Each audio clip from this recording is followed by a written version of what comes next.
Perkenalkan, madu murni yang dihasilkan oleh lebah Apis mellifera tanpa proses pengolahan. Sehingga enzim dan nutrisi yang terkandung di dalamnya masih tetap terjaga, termasuk ke dalam jenis madu multiflora. Madu bermanfaat untuk kesehatan. Di antaranya bisa menjadi ikhtiar sebagai antioksidan, mengendalikan gula darah, menjadi sumber energi, meningkatkan kualitas tidur, dan lain sebagainya. Butuh madu yang disukai seluruh anggota keluarga? Pilih madu saja yang 100% madu murni tanpa bahan tambahan lainnya. Madu murni, Sunnah Nabi.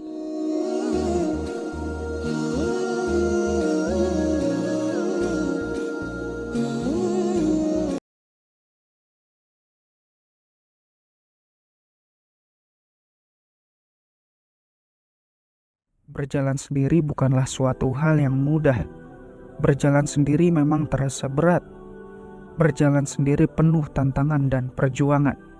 Tapi apakah kita benar-benar bisa berjalan sendiri? Bahkan ketika kita berjalan di bawah sinar matahari dan bulan pun, kita selalu ditemani oleh bayangan diri kita. Mungkin ini hanya contoh dari sebagian kecil. Contoh lain yang bisa kita lihat bagaimana Rasulullah SAW ketika berdakwah. Beliau berdakwah pun tidak sendiri. Banyak para sahabat yang mendukung dengan caranya masing-masing. Seperti Abu Bakar yang menemani setiap langkah peristiwa Rasulullah SAW, Umar bin Khattab dengan keberanian dan kekuasaannya mempertahankan Islam, Ali bin Abi Thalib dengan keahliannya dalam menggunakan pedang di medan pertempuran. Mungkin kita belum mampu untuk berkontribusi layaknya para sahabat Rasulullah SAW, tapi dengan maha baiknya Allah Subhanahu wa Ta'ala dalam membuat skenario, Allah Subhanahu wa Ta'ala berikan satu sahabat Rasul yang bisa kita ikuti jejaknya, di mana ada satu sahabat yang berkontribusi di belakang layar. Beliau sangat berpengaruh terhadap pergerakan dakwah Islam dengan cara menggunakan hartanya, yaitu Utsman bin Affan. Agar ketika kita tidak mampu berkontribusi seperti Sayyidina Ali, Abu Bakar, dan Umar, kita bisa mengikuti jejak Utsman bin Affan. Bukankah kita nanti ditanya oleh Allah Subhanahu wa Ta'ala, apa kontribusimu terhadap dakwah Islam? Tentu rumah muslim tidak ingin sendirian. Kami ingin sekali membuka peluang yang lebih luas agar bisa bersama berkontribusi terhadap dakwah Islam. Semoga semakin banyaknya ayah bunda yang ikut andil menjadi bagian keluarga rumah muslim, semakin banyak juga orang-orang yang bisa merasakan manfaatnya. Kami hanya bisa memberikan apa yang kami bisa. Insya Allah, selebihnya Allah yang akan membalas kebaikan ayah bunda.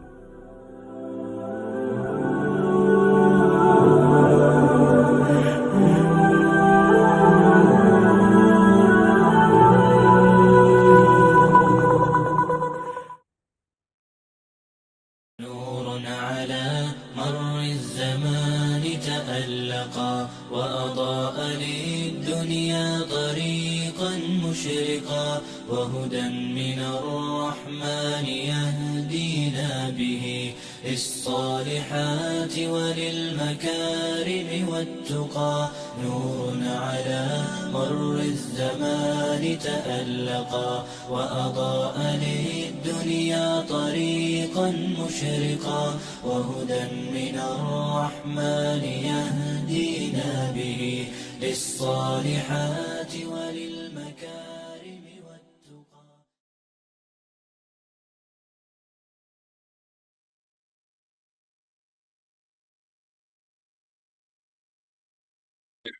Bismillahirrahmanirrahim. Assalamualaikum warahmatullahi wabarakatuh.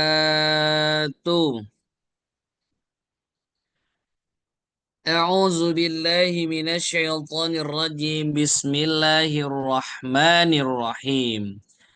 Alhamdulillahi rabbil alamin. Alhamdulillahilladzi ahyana ba'dama amatana wa ilaihin nusur.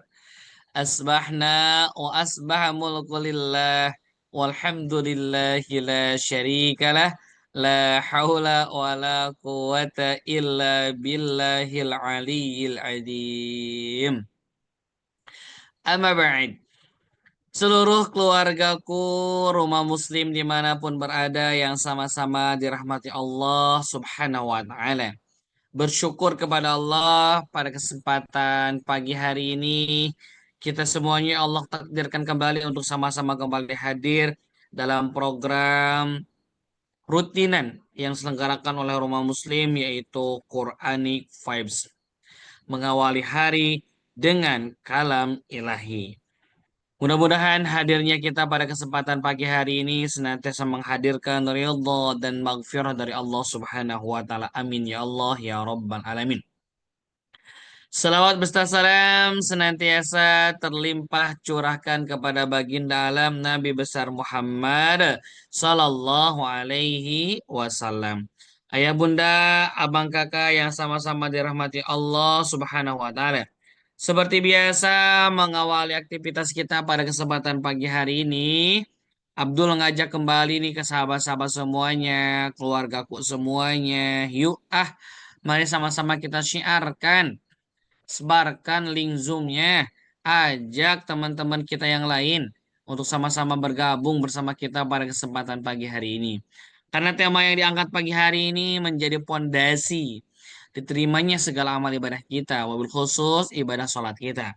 Yaitu dengan satu tema yang diangkat, wudhu penuh syahdu. Masya Allah ya. Nah mudah-mudahan lewat wudhu inilah toharoh kita, diri kita menjadikan senantiasa Allah berikan kesucian ya. Makanya yuk, sayang banget kalau ini satu hari full nih belajar bersama Uma ya.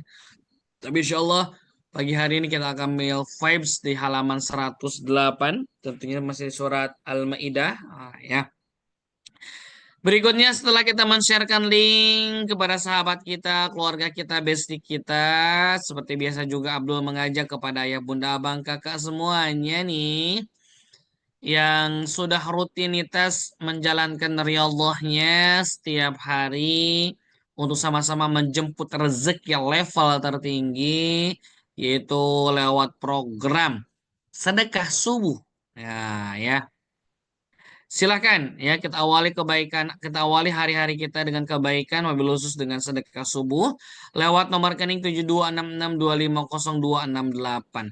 Kita sama-sama berjuang yuk silih support dakwah perjalanan Roma Muslim ini. Ya, mudah-mudahan lewat sedekah yang ayah bunda abang kakak kontribusikan untuk perjalanan dakwah dari Roma Muslim ini, semoga sepanjang itu juga lah Allah terus menggelontorkan rezeki, keberkahan kepada ayah bunda abang kakak semuanya.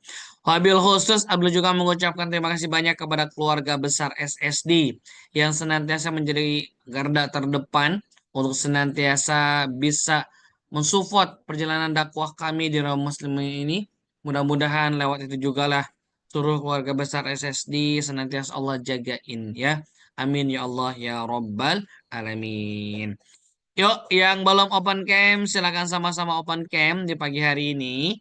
Dan aku yakin ya, tidak kurang dari 500 bahkan tembus di 600 setiap pagi di kajian Rumah Muslim ini. Maka ya, sambil nunggu on the way, teman-teman kita yang lainnya, insya Allah di pekan ini sebagai mapping ya untuk menatap tahun 2025, maka kami dari Rumah Muslim akan menggelar satu event eksklusif ya di pekan ini dengan tajuk yang diangkat adalah ini nih, set menata takdir. Masya Allah ya.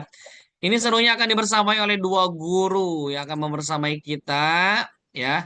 Ada Babeh Jamil dan ada juga Ustadz Muslim Al-Fatih yang insya Allah akan membersamai kita full 2 hari Sabtu dan Ahad pekan ini, ayah bunda ya 9 dan 10 ya, waktunya sama ya, merancang proposal hidup terbaik menurut versi Allah Subhanahu wa taala. Makanya jangan sampai dilewatkan nih. Tentu pembahasannya sangat seru dan menarik banget untuk kita sama-sama ikuti ya. Maka oleh sebab itu ayah bunda abang kakak semuanya nih, seperti biasa sebelum kita melanjutkan mendengarkan untayan hikmah dari gurunda kita ya untuk membahas di ayat di halaman 108 ini ya. Yang belum mendaftarkan diri di kelas eksklusif pekan ini boleh ayah bunda link pendaftarannya sudah tersebar di kolom chat ya. Sudah tersebar juga di grup-grup Rumah Muslim. Silakan ayah bunda abang kakak semuanya bisa mendaftarkan diri. Ya, Masya Allah ya. Yuk, seperti biasa ayah bunda semuanya. Tapi sebelum itu Abdul pengen tanya dulu nih kondisi di ayah bunda semuanya gimana kondisi kabarnya sehat? Dan bagaimana juga kondisi di daerahnya? Karena Sukabumi hari ini Masya Allah lagi Allah berikan pesan cintanya lewat hujan yang terus mengguyur. Bahkan beberapa daerah ketimban banjir. Gimana nih daerah ayah bunda, abang kakak semuanya? Aman ya? Alhamdulillah baik Kang, sehat Kang, Alhamdulillah. Malang cerah, Alhamdulillah ya. Masya Allah, barokallah, barokallah ya. Dari kemarin hujan sampai malam ini, Masya Allah, Saminya hujan Kang Abdul. Oh, dari Tegal, Lembang hujan. Oh, Bunda Gita, betul. Insya Allah ya. Semoga kita jagain semuanya ya. Garut oke hujan. Alhamdulillah. Semoga apapun yang terjadi, senantiasa Allah lindungi kita semuanya ya. Allah jagain kita semuanya ya. Masya Allah, tabarakallah. Aman Kang, siap Sidoarjo, digaskan. Boleh Bapak Sidoarjo, boleh open mic-nya untuk mengawal pembacaan arti dari surat Al-Maidah di halaman 108 ini. Boleh Ayahanda Komar untuk membacakan terjemahnya terlebih dahulu. Bisa ya? Oke ya, siap. Oh, bisa Ayahanda Komar untuk open mic? Belum? Nah, sip. Oke, so monggo Ayahanda Terima kasih Kang Abdul. siap. Bismillahirrahmanirrahim. Surat Al-Maidah ayat 6 sampai 9. Siap. Di halaman 108. Wahai orang-orang yang beriman, apabila kamu tidak melaksanakan sholat, maka basuhlah wajahmu dan tanganmu sampai ke siku, dan sapulah kepalamu dan basuh kepada kedua kakimu sampai kedua mata kaki. Jika kamu sakit atau dalam perjalanan atau kembali dari tempat buang air atau bagus atau menyentuh perempuan, maka jika kamu tidak memperoleh air, maka bertayamumlah dengan debu yang baik atau suci. Usaplah wajahmu dan tanganmu dengan debu. Allah tidak ingin menyulitkan kamu, tetapi Dia hendak membersihkan kamu dan menyempurnakan nikmat-Nya bagimu agar kamu bersyukur. Dan ingatlah akan karunia Allah kepadamu dan perjanjiannya yang telah dilakukan kepadamu ketika kamu mengatakan, kami mendengar dan kami menaati, dan bertakwalah kepada Allah. Sungguh Allah Maha mengetahui segala isi hati. Wahai orang-orang yang beriman, jadilah kamu sebagai penegak keadilan karena Allah ketika menjadi saksi dengan adil, dan janganlah kebencianmu terhadap suatu kaum mendorong kamu untuk berlaku tidak adil. Berlaku adillah, karena adil itu lebih dekat kepada takwa, dan bertakwalah kepada Allah. Sungguh Allah Maha teliti apa yang kamu kerjakan. Allah telah menjanjikan kepada orang-orang yang beriman dan beramal soleh bahwa mereka akan mendapat ampunan dari dan pahala yang besar. Terima kasih Kang Abdul. Masya Allah, tabarakallah ayahandaku yang telah membacakan terjemahnya dari surat Al-Maidah di halaman ke-108. Masya Allah. Mudah-mudahan segala pahala membersamai yang membaca dan umumnya kita yang mendengarkan ikut menyimak. Semoga kebulatiran keberkahannya. Amin ya Allah ya Rabbal Alamin. Timika Papua cerah, Tasikmalaya hujan, Palembang mendung, Keramat Jatim hadir. Oke, siap. Cek sound dulu ya Bunda, karena ada yang merespon tidak jelas suaranya. Apakah suara Abdul aman terkendali Ayah Bunda Abang Kakak? Oke, Depok mendung. Sip. Jelas aman ya. Oke. Apabila dari Ayah Bunda kurang jelas, mungkin jaringannya yang pertama, yang kedua mungkin tidak pakai headset, boleh pakai handsfree ya. Oke, siap. Iya, Alhamdulillah. Baik, pagi hari ini kita masuk di halaman ke 108 Ayah Bunda ya. Yang baru bergabung, Abdul ucapkan selamat datang nih. Quranic Vibes, seperti biasa. Kita akan diving perjalanan kedalaman Al-Quran. Alhamdulillah hari ini sudah masuk di halaman 108 ya. Dan yang dipakai adalah mushaf pojok kalau kata Uma ya, ataupun mushaf Usmani. Di mana cirinya mushaf Usmani, akhir ayat, akhir lembarannya ayat. Yang kedua, satu halaman itu kurang lebih ada 20 baris ya. Silakan, tinggal disamakan saja ya. Masya Allah. Gimana ya Bunda Bang Kakak semuanya? Sudah siap menyimak pagi hari ini? Mana senyumannya? Mana semangatnya keluarga rumah muslim? Coba, coba, coba, coba. Keluarga rumah muslim. Rumah ilmu untuk semua. Masya Allah. Tabarakallah, ayah bunda abang kakak semuanya nih. Oh, ini sudah ada yang mau bertanya lagi. Masya Allah, seru banget ya. Kak Abdul, kalau sholat sunnah, kalau sholat sunnah, wudhu apa boleh niatnya digabung dengan sholat sunnah qobliyah atau sholat sunnah rawatib yang lainnya? Insya Allah ya Bunda. Hari ini kita akan temukan jawabannya ya. Tapi saya tahu Abdul sih, kalau wudhu itu bisa dipakai untuk sholat apapun ya. Kecuali tayamum. Kalau tayamum, kalau tidak salah sih, hanya satu waktu, satu waktu. Nah ya, Insya Allah nih, hari ini kita akan temukan jawabannya ya. Wudhu dengan syahdu. Masya Allah ya. Yuk, ayo bunda abang kakak semuanya, kalau sudah pada siap, mari siapkan tenangkan hati kita, pikiran kita terlebih dahulu.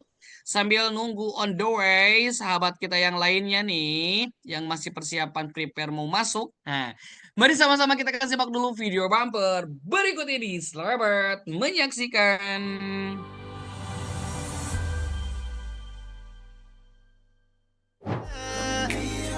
من الظلام إلى الضياء سألت حين رفعت يدي عن رحمة وسعت كل شيء في ضعف ربي أشكو إليك لكنني راض بما قضيت إن شئت قلت كن فيكون وزلت عني كل الهموم أنت الكريم وأنت الرحيم أنت السلام وأنت السميع.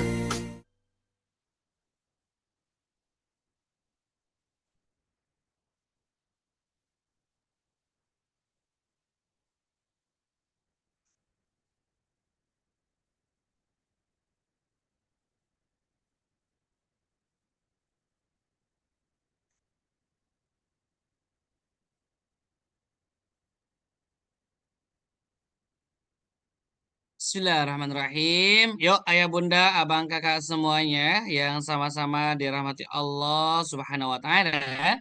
Mari sama-sama kita akan menyimak ya untayan hikmah yang pagi hari ini tentu akan dibersamai oleh gurunda tercinta kita, Ustadz Muslim Al-Fatih dengan tema wudhu dengan penuh syahdu.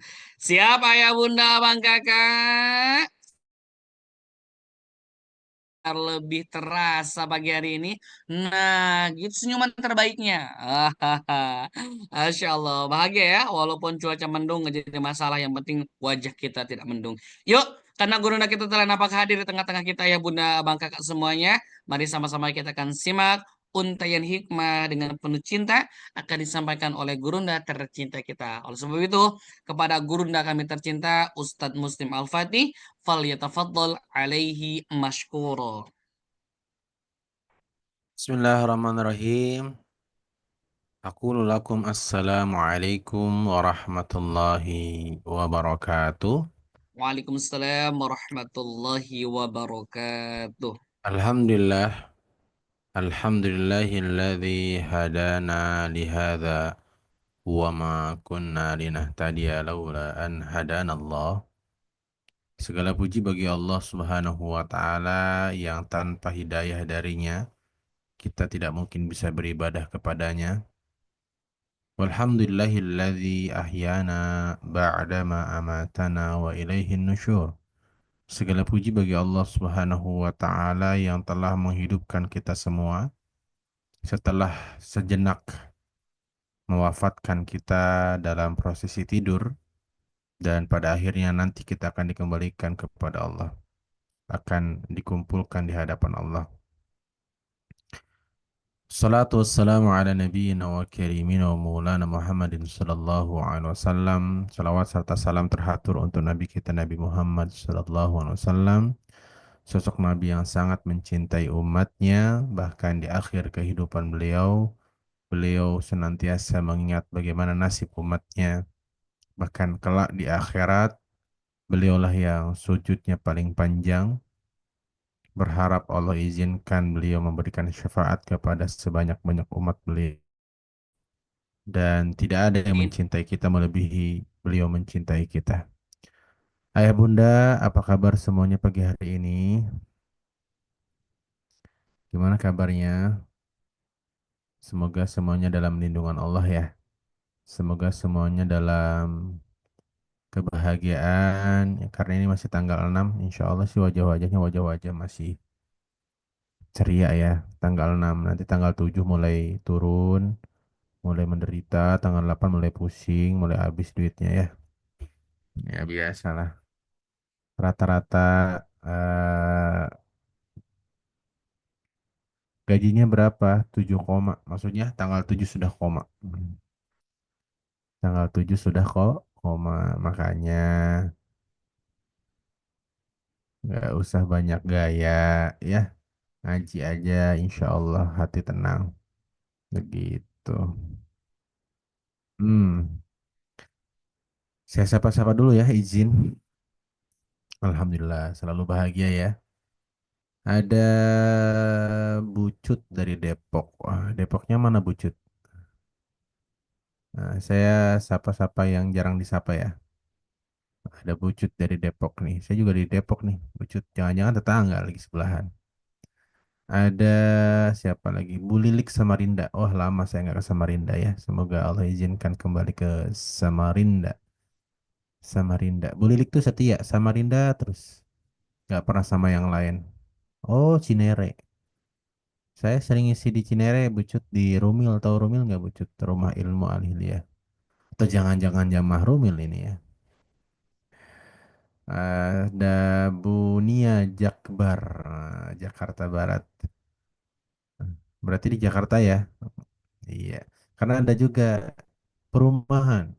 Baratnya Jakarta. Kan beda ya? Baratnya Jakarta, Tangerang ya. Ini Jakarta Barat. Oh, saya oke. Oh, tahu saya dari Rumil ya. Pucut siap. Semoga Allah izinkan istiqomah. Masya Allah. Siap, siap, siap. Ada juga siapa nih? Ada juga Bunda Titi dari Tuban. Oh, Masya Allah. Kita harus malu sama Bunda Titi ya. Beliau lagi ke Tuban aja masih on cam ya. Padahal lagi ngurusin Tuban. Oke, ada Bu Khairiyah dari Pasuruan. Ada Pak Catur. Wah, ini nggak lama tak bersua nih Pak Catur. Akhirnya muncul kembali nih. Sepertinya sedang sibuk jadi tim ses apa ya? Nah,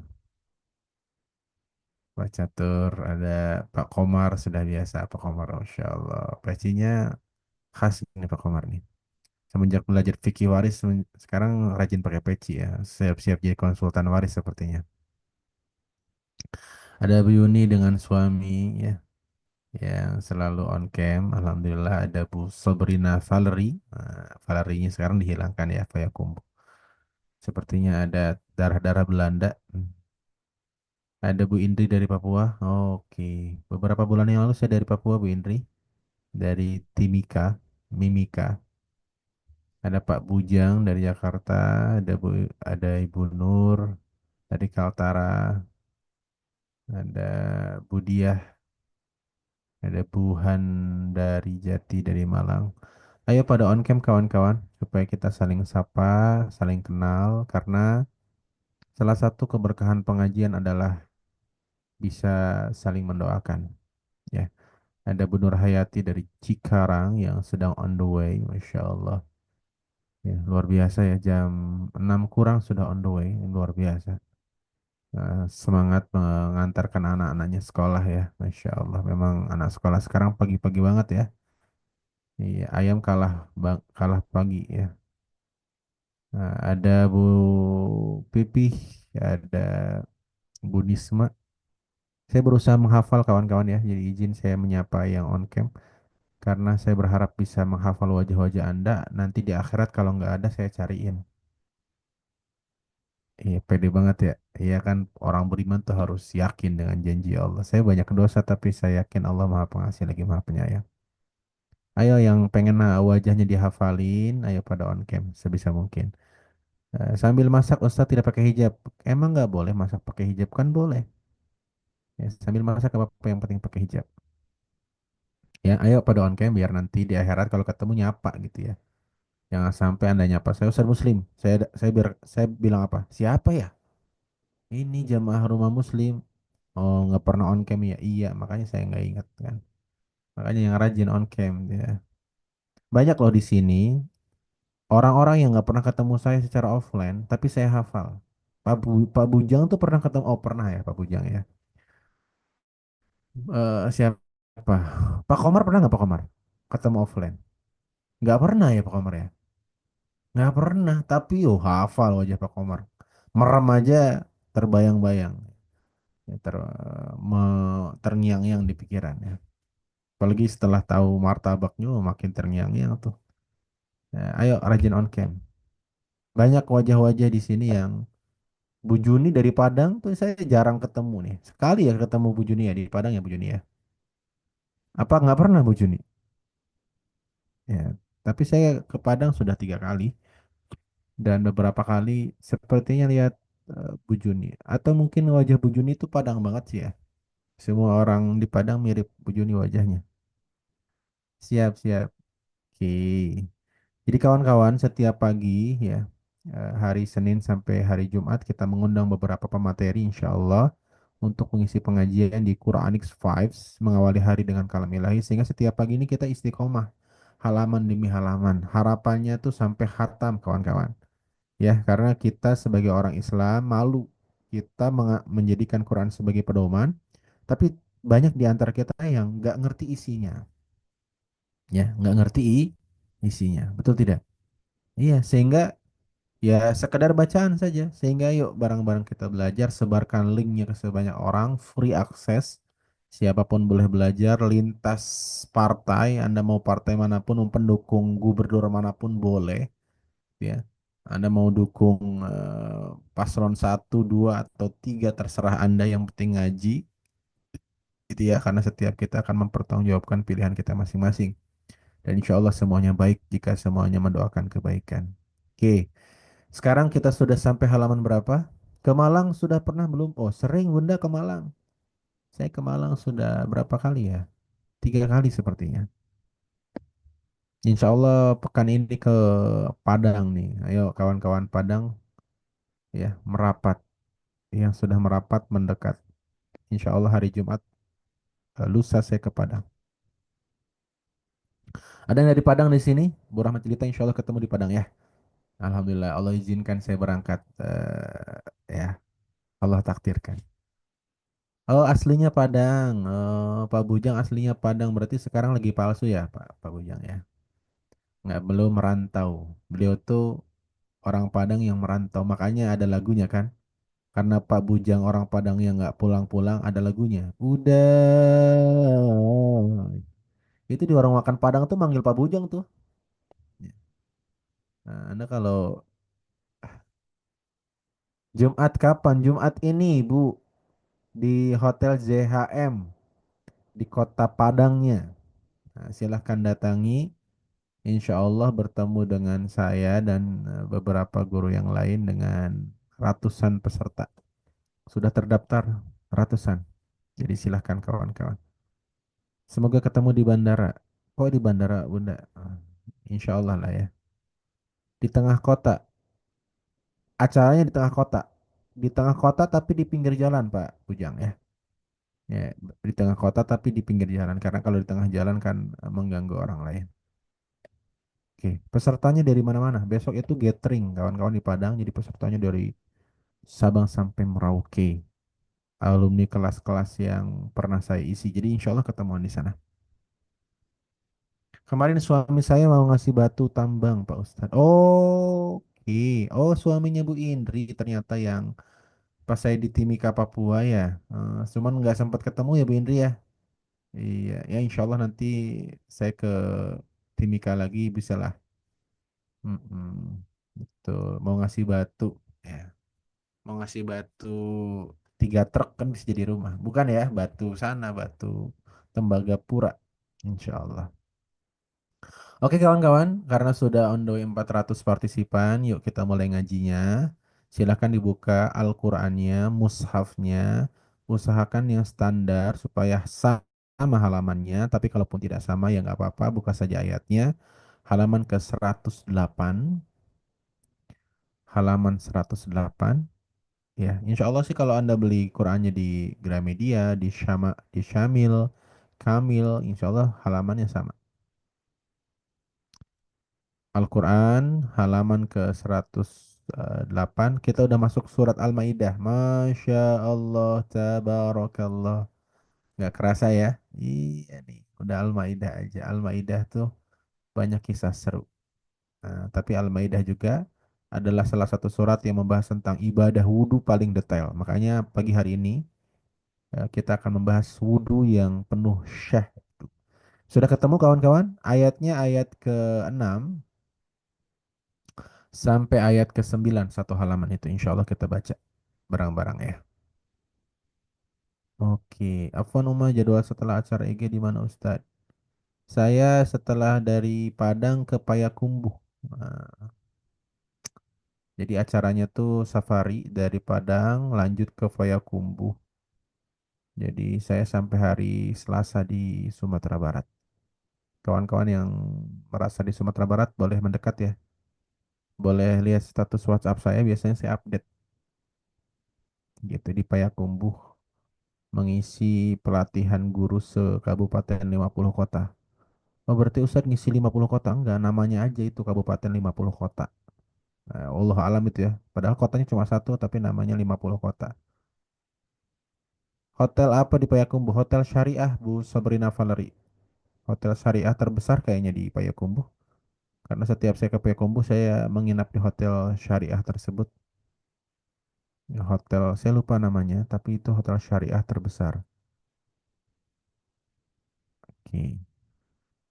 Bu Yuni bilang suara saya mengecil. Sebelum saya mulai, saya pastikan dulu apakah betul suara saya kecil. Mohon direspon kawan-kawan yang bisa merespon supaya saya bisa mengevaluasi. Suara saya jelas. Coba sebutkan kota Anda dan bilang jelas. Ya, suara saya sampai kemana aja nih?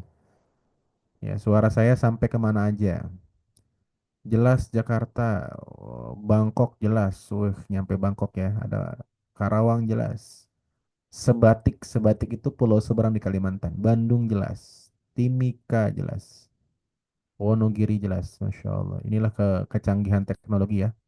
Sekali ngomong suara saya nyampe ke Timika. Masya Allah. Siap. Berarti yang tadi bilang suaranya mengecil bukan mikrofon saya atau suara saya, tapi kuota Anda yang mengecil mungkin ya. Jadi semakin habis, semakin gak jelas, silahkan datangi counter terdekat, beli kuota, pastikan bayar, jangan ngutang. Karena kalau belinya ngutang kadang-kadang sinyalnya nggak bagus juga. Gitu ya. Kalau pakai WiFi, pastikan langganan WiFi-nya sudah terbayar. Ya, kadang-kadang kalau belum bayar suka begitu tuh. Ya. Ustadz wifi-nya sudah bayar. Berarti sinyalnya. Silakan naik ke puncak gunung, cari sinyal yang bagus supaya mendapatkan suara yang lebih baik. Dan memang saran saya pakai headset. Pakai headset biar makin jelas nih. Ada yang sudah pakai headset nih? Mana coba? Kalau pakai headset, insya Allah suaranya lebih jelas. Atau pakai headphone. Headphone tuh yang nutupin telinga. Insya Allah tuh bisik-bisik tetangga pun nggak kedengeran tuh. Ya, syukur-syukur nyewa speaker hajatan. Jadi yang mendengar sekomplek perumahan. Nah, itu lebih bermanfaat insya Allah. Oke? Iya, siap. Silahkan yang mau baca terjemahannya. Jadi kita tuh punya kebiasaan setiap mau memulai pengajian dibaca dulu ayat demi ayat. Yang mau baca antri ya, raise hand. Kalau bisa sih yang raise hand wajah-wajah baru yang nggak pernah raise hand biar dapat pahala, biar ikutan dapat pahala, biar juga makin kenal dan makin saling mendoakan. Ayo, eh, ini yang raise hand masih wajah-wajah lama. Ayo, wajah-wajah baru, ayo. Jangan sampai saya Bu Indri Papua. Siap Bu Indri dari Papua. Bu Indri sudah boleh dibaca yang di screen atau boleh baca sendiri. Pakai Quran barangkali di screen tidak jelas. Bismillahirrahmanirrahim. Assalamualaikum warahmatullahi wabarakatuh, Pak Ustadz. Waalaikumsalam warahmatullahi wabarakatuh. Ayat keberapa, Pak Ustadz? Al-Maidah ayat yang ke-6 tentang wudhu ini. Sudah ketemu, Bunda? Sudah. Bunda, Maaf, Bunda di nggak baca. Papua. Bunda di Papua sekarang? Di Papua, Pak Ustadz, Aman Timika. ya? Aman, Tidak sedang alhamdulillah. dikejar OPM kan? Oh tidak, oke, boleh silahkan Bunda. Tugasnya suami saya itu, Pak Ustadz. Oke, iya, suaminya polisi ya. Masya Allah. Siap, Bunda. Silakan, Bunda. Wah, Bismillahirrahmanirrahim. Wahai orang-orang yang beriman, apabila kamu hendak melaksanakan sholat, maka basuhlah wajahmu dan tanganmu sampai ke siku, dan sapulah kepalamu dan basuh kedua kakimu sampai kedua mata kaki. Jika kamu junub, maka mandilah. Dan jika kamu sakit atau dalam perjalanan atau kembali dari tempat buang air, dalam kurung kakus, atau menyentuh perempuan, maka jika kamu tidak memperoleh air, maka bertayamunlah dengan debu yang baik atau suci. Usaplah wajahmu dan tanganmu dengan debu. Itu Allah tidak ingin menyulitkan kamu, tetapi Dia hendak membersihkan kamu dan menyempurnakan nikmatnya bagimu, agar kamu bersyukur. Sadaqallahul azim. Terima kasih Pak Ustadz. Ya, terima kasih Bu Indri. Masya Allah, akhirnya ada perwakilan ya dari Papua. Di sana sudah jam 8, kawan-kawan. Iya Masya Pak Allah. Ustadz. Terima kasih Bu Indri. Semoga Allah izinkan kita ketemu lagi ya di Papua. Allah Subhanahu wa taala berfirman, "Ya ayyuhalladzina amanu." Masih ingat gak kalau ada ayat didahului dengan ya ayyuhalladzina amanu? Wahai orang-orang beriman. Biasanya ayat itu selanjutnya membahas tentang apa? Boleh dijawab di kolom chat ini. Ini sering saya ulang-ulang ya. Kalau ada ayat didahului dengan ya ayyuhalladzina amanu, wahai orang-orang yang beriman, biasanya ayat selanjutnya apa? Betul sekali. Biasanya ayat selanjutnya tentang syariat. Kalau tidak perintah, isinya larangan. Nah, sekarang kalau di surat Al-Maidah ayat yang 6 ini tentang apa? Tentang perintah. Sekaligus larangan ya. Perintah wudhu. Dan larangan, beberapa larangan pembatal wudhu. Oke. Kita bahas. A'udzubillahi minasyaitonirrajim. Ya ayyuhalladzina amanu. Wahai orang-orang beriman, idza qumtum ilas salati, jika kalian hendak salat, fagsilu wujuhakum, maka basuhlah wujuhakum, wajah kalian. Jadi yang wajib dibasuh dalam wudhu adalah yang pertama wajah. Kumur-kumur sunnah. Istinsyak istinsar, tahu istinsyak istinsar? Memasukkan air ke hidung dan mengeluarkan itu pun sunnah. Makanya dalam Al-Quran tidak dibahas itu. Yang dibahas adalah hal-hal yang wajib. Wajah. Sekarang pertanyaannya, wajah itu di mana? Wajah itu mana? Wajah tuh batasannya dari mana ke mana?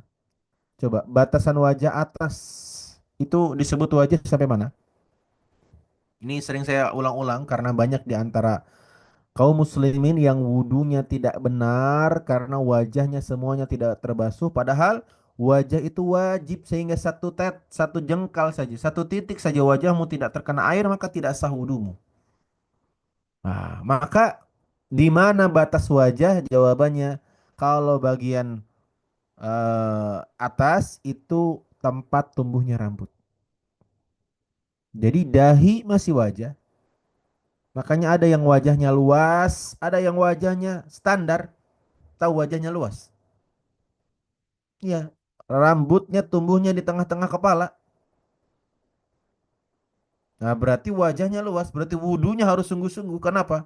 Karena kalau tidak terbasuh satu jengkal saja, tidak sah wudhunya karena wajah itu wajib. wajah itu rukun, jadi bagian atas sampai tempat tumbuhnya rambut. Bukan sampai rambut. Kalau rambutnya pas lagi dicukur kan tidak ada rambutnya. Ya, bukan bukan bukan rambut ya, tapi tempat tumbuh. Deddy Corbuzier wudhunya sampai belakang dong karena nggak ada rambutnya. Nggak begitu konsepnya. Jadi wudhunya kepala bagian atas tuh sampai tempat tumbuhnya rambut. Kan walaupun orang tuh botak kan pernah tumbuh rambut. Nah dari situlah wajah. Bagian bawah sampai mana? Bagian bawah sampai mana? Mana wajah? Nah, dagu termasuk wajah kawan-kawan. Makanya Nabi itu kalau wudhu bagian muka beliau menyela-nyela jenggotnya karena jenggot beliau masukkan ke wajah. Makanya ibu-ibu kalau pakai kerudung lehernya jangan kelihatan. Mas, sekarang kerudung model-model memang ya luar biasa. Ada kerudung model Sakaratul Maut. Anda tahu kerudung model Sakaratul Maut yang dipakai dililit-lilit ya, yang kalau ditarik kecekek itu namanya kerudung hijab Sakaratul Maut. Gitu ya. Ketarik langsung kecekek mati itu. Nah, termasuk punuk unta. Punuk unta itu dilarang oleh Nabi. Apa sih kerudung punuk unta? Jadi kalau Anda pakai kerudung, kalau Anda rambutnya panjang, digelungnya jangan ke atas. Jadi kelihatan ada punuk unta. Dan memang di bangsa dulu itu termasuk kebanggaan wanita Arab ya. Jadi wanita Arab tuh kalau Anda tahu Jini ya, film Jini oh Jini tuh. Nah, jadi wanita Arab itu budayanya tuh suka menyanggul menyanggul rambut ke atas. Tapi memang nggak pakai kerudung. Jadi salah banget ya kalau kerudung budaya Arab. Karena Arab itu tidak mengenal budaya kerudung. Arab itu budayanya apa? Tari perut. Jadi Arab itu justru tidak berkerudung. Islam lah yang kemudian mensyariatkan kerudung di tanah Arab. Karena aslinya budaya Arab itu tidak pakai kerudung, kawan-kawan. Aslinya budaya Arab itu perutnya kelihatan. Ya, apa tidak berhijab.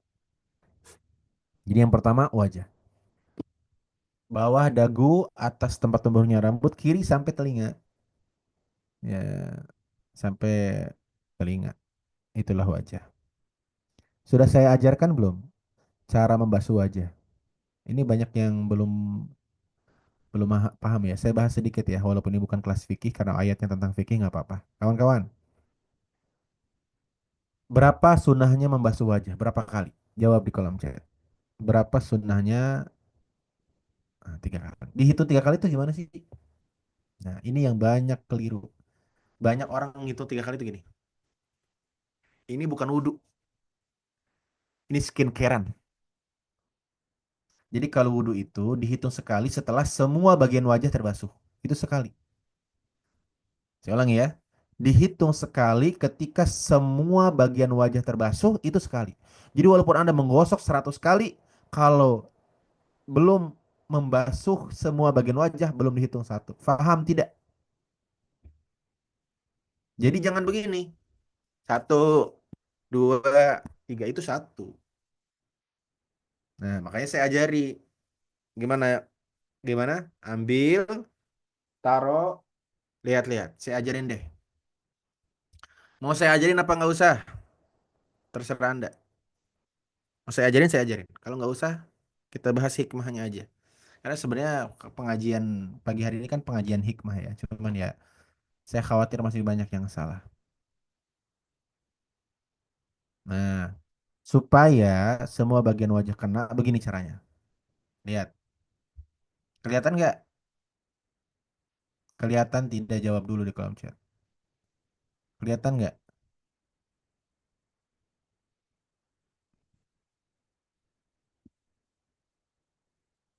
Kelihatan. Orang saya belum mempraktekkan kok sudah kelihatan Anda punya ilmu pancasona sepertinya ya. Oke, ambil air wudhu. Lihat, ambil air wudhu. Kan gini nih. Bagian pergelangan taruh di dagu. Terus tiup. Bukan dong, masa ditiup? Ya, masa wudhu ditiup? Ya. Ulangi, ulangi. Taruh di dagu. Nah, biarkan itu, biarkan menempel di bagian sini nih. Karena bagian sini nih, ini berpotensi tidak terkena air, maka pastikan basuh dulu bagian-bagian yang berpotensi tidak kena air. Ambil, taruh jari tengahnya di bawah mata, jari tengah. Coba mana jari tengahnya, mana jari tengahnya, mana jari tengahnya, mana jari tengahnya. Astagfirullahaladzim, jangan begini juga dong. Jari tengah, jari tengah. Ada? Oke, jari tengah ditaruh di mata bawah. Karena di sini nih sering nggak kena air. Karena gini-gini nih, ini nggak ngalir nih air ke sini. Dan ini tuh wajah, ini wajah bukan? Jawab, ini wajah bukan? Ini yang saya tunjuk wajah bukan? Hmm? Hidung. Ah, hidung bagian dari wajah. Jadi kalau hidungmu tak terkena air, wudumu tidak sah, sholatmu tidak sah. Paham? Maka lihat, ambil, taruh di tengah. Nah, ini udah kena nih. Apalagi bagian yang berpotensi tidak kena, bagian atas. Ini nih, sering banget kelewat. Ambil, tarik ke atas, tarik ke atas. Sampai kena ujung, tarik ke atas. Ulangi ya, ambil, pluk, tarik ke atas. Tarik ke bagian atas. Sudah? Sudah? Jawab. Sudah? Kalau sudah, diratakan ke samping muka. Terakhir, jenggot.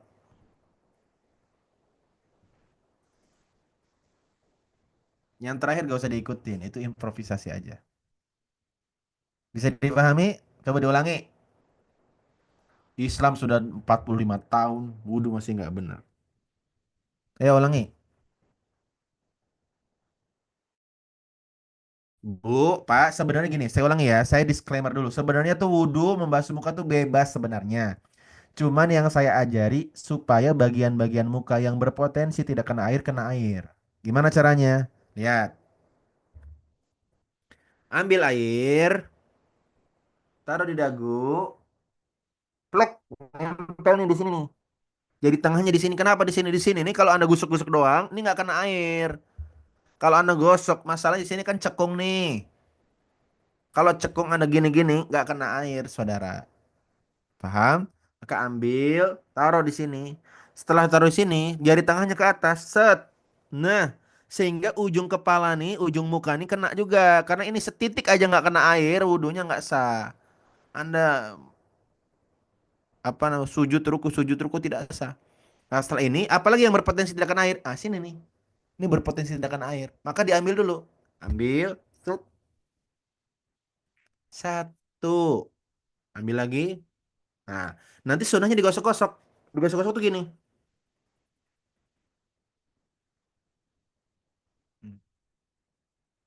Paham? Kalau Rasul jenggotnya panjang Pak Komar. Kalau Rasul begini wudhunya. Ambil, tarik. Nah, begini Rasul. Kenapa begini? Karena jenggotnya panjang. Kalau saya cukup begini. Karena cuma 11 helai jenggotnya. Sampai sini jelas tidak? Ustadz, kalau wudhu di tempat terbuka gimana? Saya sering nggak buka hijab. Wudhu di tempat terbuka, bagaimana? Boleh tidak? Boleh. Anda jangankan mau di tempat terbuka, di air terjun pun boleh. Ustadz, boleh nggak buka kerudung? Boleh. Yang penting tidak ada bapak-bapak, tidak ada yang bukan mahram melihat. Nah, tapi masalahnya kadang-kadang ada beberapa tempat wudhu yang bercampur laki perempuan dan tempat perempuannya tidak ada penutupnya. Lantas bagaimana solusinya? Betul tidak?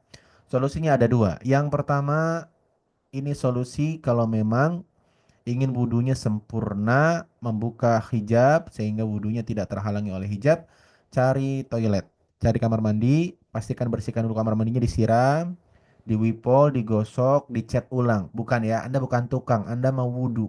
Ya, cukup siram aja pakai air supaya najisnya hilang. Itu saja. Bisa dipahami? Ya. Sebelum masuk kamar mandi baca bismillah, setelah itu wudhu. Wudhunya sah di toilet. Tapi pastikan dulu toiletnya disiram aja. Nggak usah pakai wipong, nggak usah pakai dicat ulang ya, karena Anda bukan tukang.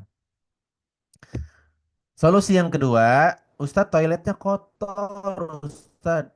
Ada jejak kehidupan yang belum tersiram. Paham? Kan ada tuh kadang-kadang toilet ya. Ada jejak kehidupan yang belum tersiram. Saya mau nyiram tuh kadang-kadang saya jadi kayak orang hamil. Maksudnya apa? Muntah-muntah Pak Ustadz. Nggak bisa saya wudhu di toilet. Lantas bagaimana? Cara yang kedua, Anda wudhu tetap di tempat terbuka dengan cara tetap menggunakan hijab dan menggunakan madhab Syafi'i sebagai solusinya. Dalam madhab Syafi'i, seseorang yang terpaksa tidak membuka hijab karena udzur syar'i boleh mengusap kepala bagian kerudungnya bukan kepalanya. Karena Nabi pernah berwudu tanpa membuka sorban dan yang diusap adalah sorbannya. Itu cara yang kedua. Cara yang kedua paham? Jadi kalau memang tempatnya terbuka, Anda nggak bisa buka hijab dan ada bapak-bapak yang ngeliatin dan memang bukan terlihat tapi ngeliatin. Ya. Mungkin dikira Anda istrinya atau mungkin Anda mirip dengan mantan istrinya, wallahu a'lam bishawab. Maka cara yang kedua ditempuh. Bagaimana caranya? Wudhu normal tapi bagian kepala diusap kerudungnya. Kerudung siapa? Masing-masing. Atau cara yang ketiga. Bagaimana cara yang ketiga? Perhatikan cara yang ketiga. Lihat-lihat. Lihat ibu-ibu. Ambil wudhu normal, terus ambil air, terus tarik kerudung ke depan dikit, set, masuk ke tangan ke kerudung. Ke kerudung siapa? Ke kerudung masing-masing. Jangan sampai Anda masuk ke kerudung orang lain, bisa ditimpukin. Tarik sedikit ke depan, set, masukin. Nah, usap, set, cukup. Dalam mazhab Syafi'i, sebagian kepala sudah mewakili yang lainnya. Jelas begitu pun berlaku untuk tangan dan kaki. Oke, ada lagi nggak pertanyaan? Makanya Anda kalau mau wudhu, ya memang itu kan pencegahannya ya berhentinya di masjid-masjid besar ya. Tapi kadang-kadang ada masjid-masjid yang memang tidak prefer untuk wudhu. Jelas ya? Oke. Bagian muka bisa, kecuali muka Anda sampai punggung. Kan muka nggak sampai punggung. Kan muka sampai sini doang. Bisa lah insya Allah ya. Tuh. Makanya solusi paling bagus di toilet wudhunya. Itu solusi paling. Makanya kan solusi nomor pertama wudhunya di toilet. Bagaimana wudhunya orang yang sedang diopnam? Wudhu yang sedang diopnam. Kalau sedang sakit dan tidak memungkinkan untuk mendapatkan air, tayamum saja. Islam tidak mempersulit ibadah umatnya ya. Kalau usap rambutnya bagian rambut dekat tengkuk, boleh. Boleh. Boleh juga lewat depan, boleh juga lewat belakang, Bunda. Boleh bunik, tapi memang lebih afdol bagian depan. Maksudnya bunik tuh boleh nggak masukin tangannya ke belakang gitu. Jadi yang diusap kepala rambut boleh. Yang penting sebagian dapat. Satu kali wudhu untuk berapa kali? Untuk 1 tahun sholat juga boleh, selama tidak batal. Selama tidak batal. Berarti Anda nggak boleh kentut, nggak boleh BAB. Tahan aja terus. Ya, karena wudhu itu beda dengan tayamum. Kalau wudhu itu bisa berlaku untuk beberapa kali sholat sepanjang wudhunya tidak batal. Ya. Cuman memang disunahkan tajdidul wudu. Apa itu tajdidul wudu? Memperbaharui wudu. Itu disunahkan. Walaupun belum batal, disunahkan wudu lagi untuk merefresh. Jadi lebih segar gitu ya. Walaupun kadang-kadang wudu itu harusnya terpisah dengan niat yang lain. Kadang-kadang ada orang wudu kumur-kumur keluar kangkung. Ya. Orang sebelahnya shock ya. Orang sebelahnya shock. Wudu kumur-kumur keluar kangkung, buncis. Ya. Makanya disunahkan sebelum wudhu tuh gosok gigi biar udah bersih dulu. Ini ada orang wudhu kumur-kumur keluar kangkung.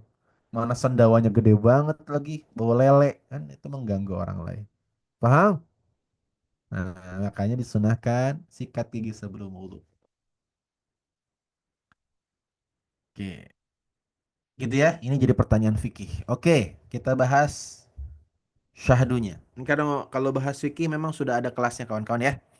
Insya Allah 2 pekan selanjutnya ada kelas bagus banget namanya fikih darah perempuan. Nah, dibahas nanti insya Allah saya bersama Ustazah Aini. Kenapa saya memanggil Ustazah Aini? Karena beliau perempuan. Jadi tunggu saja jadwalnya.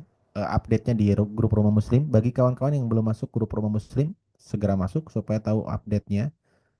Kenapa penting tentang fikih darah? Karena banyak wanita yang belum mengerti tentang darahnya sendiri. Betul tidak? Ada nggak di sini yang pernah headnya itu PHP? Tahu head PHP? Muncul pagi, siangnya berhenti. Sorenya muncul lagi. Ya. Itu head Gen Z. Maksudnya apa? Head labil. Masih labil tuh headnya. Ya. Betul, Ustazah Aini pakarnya. Kami undang langsung Bu Ain, sama-sama Ain ya namanya ya. Insya Allah kita beliau mengisi. Siap ikutan? Nah, nanti ditunggu informasinya di grup. Oke. Sama-sama dari Bawean betul. Oke kawan-kawan, sekarang kita bahas rasanya.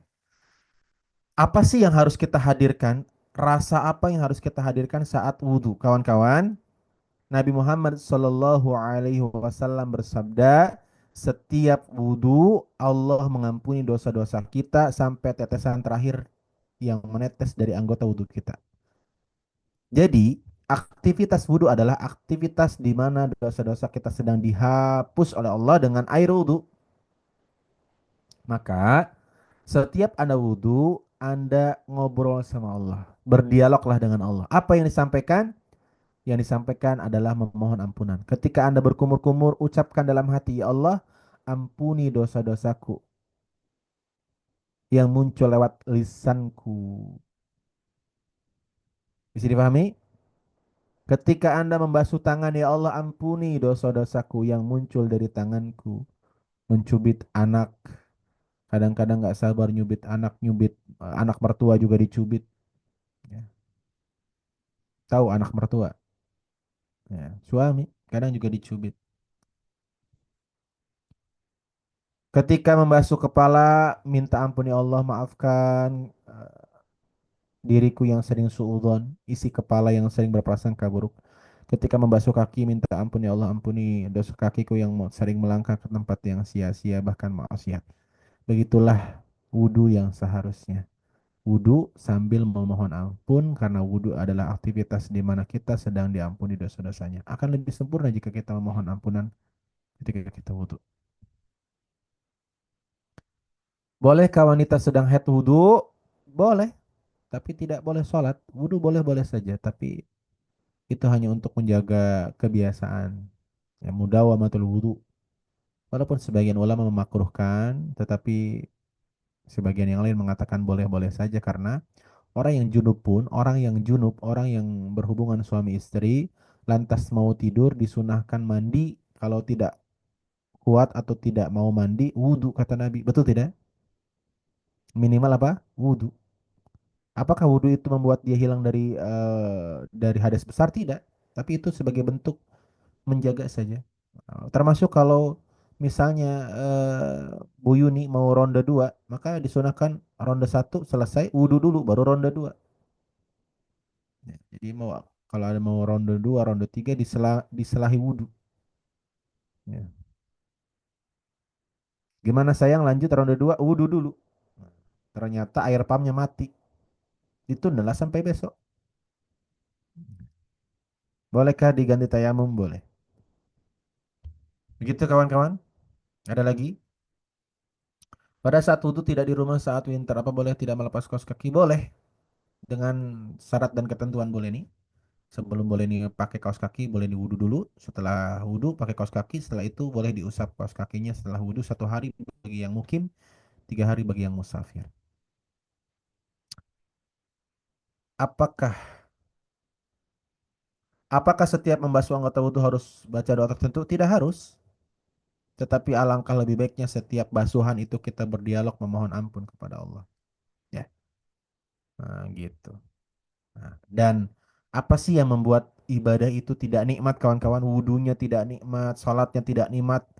Itu gara-gara kita sedang sibuk memikirkan masalah. Jadi saking sibuknya memikirkan masalah, pernah nggak sampai wudhunya itu bolak-balik? Tadi bagian tangan udah dibasuh belum ya? Pernah nggak begitu? Was-was, pernah nggak? Udah selesai wudhu, udah mau masuk masjid, balik lagi ke tempat wudhu. Kenapa? Ih, kayaknya wajah belum deh. Ih, kayaknya tangan belum deh. Bener nggak? Pernah nggak? Jawab di kolom chat. Hmm? Siapa yang pernah jawab pernah di kolom chat? Yang pernah was-was di dalam wudhu? Pernah? Nah, sering. Pernah. Itu penyebabnya salah satunya adalah overthinking. Orang yang overthinking, thinkingnya konslet. Karena konslet sering was-was. Apa yang membuat orang overthinking? Belum bisa menerima takdir-takdir yang lalu, sekarang, dan masa depan. Sehingga dia sering khawatir tentang masa depan, sering tidak menikmati hari ini, dan sering sedih tentang masa lalu. Makanya insya Allah pekan ini saya undang langsung pakarnya nih. Kakeknya para trainer. Babe Jamil Az-Zaini di kelas khusus eksklusif menata takdir. Jadi takdir bisa ditata. Ternyata bisa ditata takdir itu. Ada beberapa takdir, ada beberapa hal yang bisa dalam kendali kita. Seperti apa pembahasannya? Insya Allah weekend ini kawan-kawan kita bahas Sabtu Ahad bersama kakeknya para trainer, Babe Jamil Az-Zaini dan cucunya para trainer ya, sebelahnya. Ya, bisa dipahami kawan-kawan ya, silahkan klik link pendaftarannya, free access kawan-kawan. Tetapi tentu kontribusi dari Anda akan membawa manfaat yang sangat besar. Setiap rupiah yang dikontribusikan insya Allah membawa pahala dan mengalir kepada kawan-kawan semua insya Allah Ta'ala. Oke. Nabi Muhammad SAW bersabda, perhatikan baik-baik. Nabi Muhammad bersabda, wailul lil aqabi minan nar. Apa artinya? Sungguh masuk neraka bagi mereka pemilik tumit. Hadisnya sahih riwayat Imam Bukhari dan Imam Muslim. Wailul lil aqabi minan nar. Apa artinya? Kata Nabi, sungguh celaka pemilik tumit. Tumit siapa yang celaka dan masuk neraka? Tumit orang yang wudhu, yang wudhunya nggak benar sehingga tumitnya nggak kena air. Anda tahu tumit? Bagian belakang kaki. Itulah kenapa saya praktekkan ya. Nggak mungkin saya tunjukin kaki saya di depan kamera. Ini bayangkan kaki saja. Ini tumit tuh bagian sini. Tumit itu bukan mau ketemuan ya. Tumit, iya sih itu juga betul sih. Tapi tumit maksudnya di sini ya. Bugita udah mulai pinter Bugita. Tumit di sini. Makanya kalau wudhu, kalau Anda membasuh kaki, kalau saya ngajarin ke jamaah, biar bagian ini kena, ini dulu yang dibasuh. Ambil air, ambil, kenain tumit, baru ke depan. Kalau saya ngajarin begitu. Kenapa? Karena ini bagian yang paling kata Nabi berpotensi tidak kena air. Karena ternyata orang wudhu begini, digosok-gosok depannya. Nah ininya nggak kena. Saking banyaknya yang nggak kena sampai diancam neraka oleh Nabi. Karena kalau wudhunya tidak sah, salatnya tidak sah. Kalau salatnya tidak sah, amal yang lain tidak sah. Amal yang lain sia-sia. Makanya kalau wudhu, ambil air yang pertama dibasuh ini dulu. Ambil, gosok, baru ke depan. Mau ke depan ke bawah boleh, mau ke depan ke belakang ke atas boleh. Bisa difahami? Jawab di kolom chat, bisa difahami? Kalau tidak paham, bilang tidak paham biar saya tutup pengajiannya. Ya. Berkali-kali diajarin tidak paham. Oh, enggak ya, kalau tidak paham saya ulangi. Paham? Nah, jujur selama ini kalau basuh kaki, depannya dulu apa tumitnya dulu? Selama ini kalau wudhu basuh kaki, depannya dulu apa tumitnya dulu? Nah, saran saya tumitnya dulu. Walaupun boleh dari depan dulu, boleh. Tapi saran saya dari tumit dulu karena bagian tumit adalah bagian yang diancam oleh Nabi saking seringnya terlewat. Oke?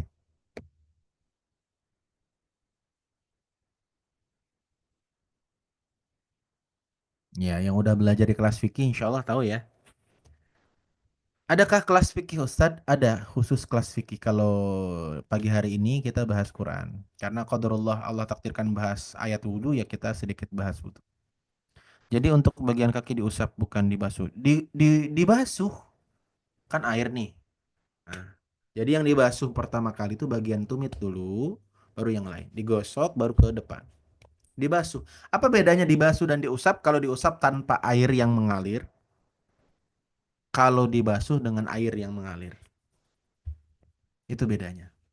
Teknisnya sama. Cuman bedanya kalau diusap kepala itu, Anda nggak boleh kepala ditaruh di bawah keran tuh.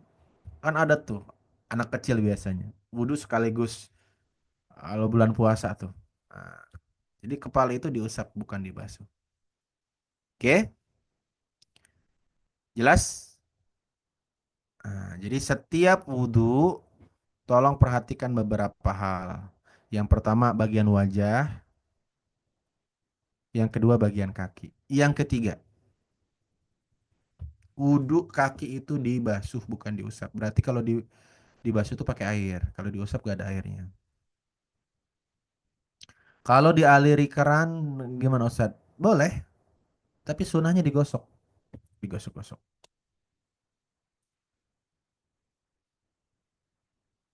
Wajah boleh diusap, dibasuh. Yang diusap cuman kepala. Wajah harus bawa air. Hidung, hidung gimana Bunda? Hidung termasuk wajah. Ada yang bilang dibasuh itu cuma disiram, betul. Dibasuh, dibasuh sama disiram itu beda.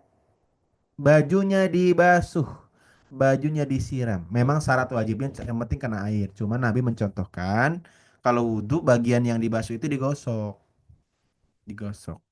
Begitu. Paham ya? Sebagian ulama memasukkan telinga ke kepala, sebagian yang lain mengatakan telinga dan kepala terpisah. Boleh juga pakai gayung Pak Bujang. Yang penting mengalirkan air. Yang penting ada air yang mengenai bagian wajah-wajah, bagian wudhu yang harus dibasuh. Oke? Tapi lihat perhatikan ayat selanjutnya.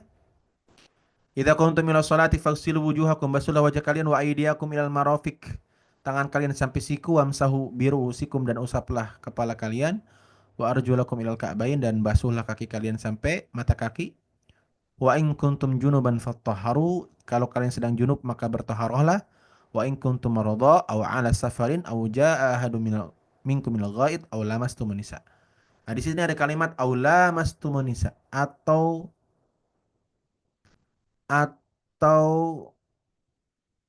menyentuh perempuan. Nah, makanya kalau Anda baca terjemahannya lamastum di situ menyentuh. Makanya dalam madhab Syafi'i menyentuh perempuan itu, makanya ada yang nanya begini, Ustadz, nyentuh istri itu batal wudhu nggak sih? Menurut Anda batal tidak? Jawab. Saya pengen tahu jawaban Anda dulu sebelum saya jelaskan.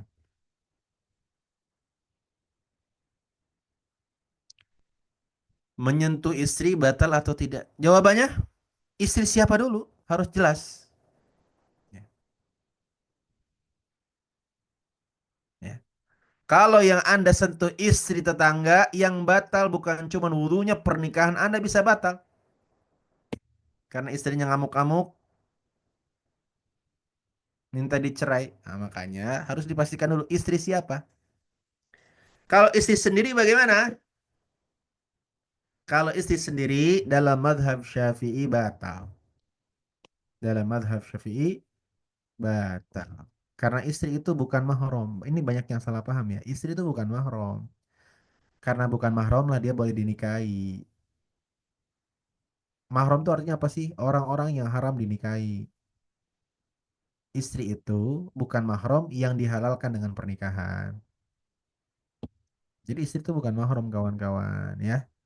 Kalau mahram berarti haram dinikahi. Yang mahram siapa? Bapak nih mahram. Kenapa mahram? Karena bapak nggak boleh nikah sama anak. Paham? Ya. Terus siapa lagi yang mahram?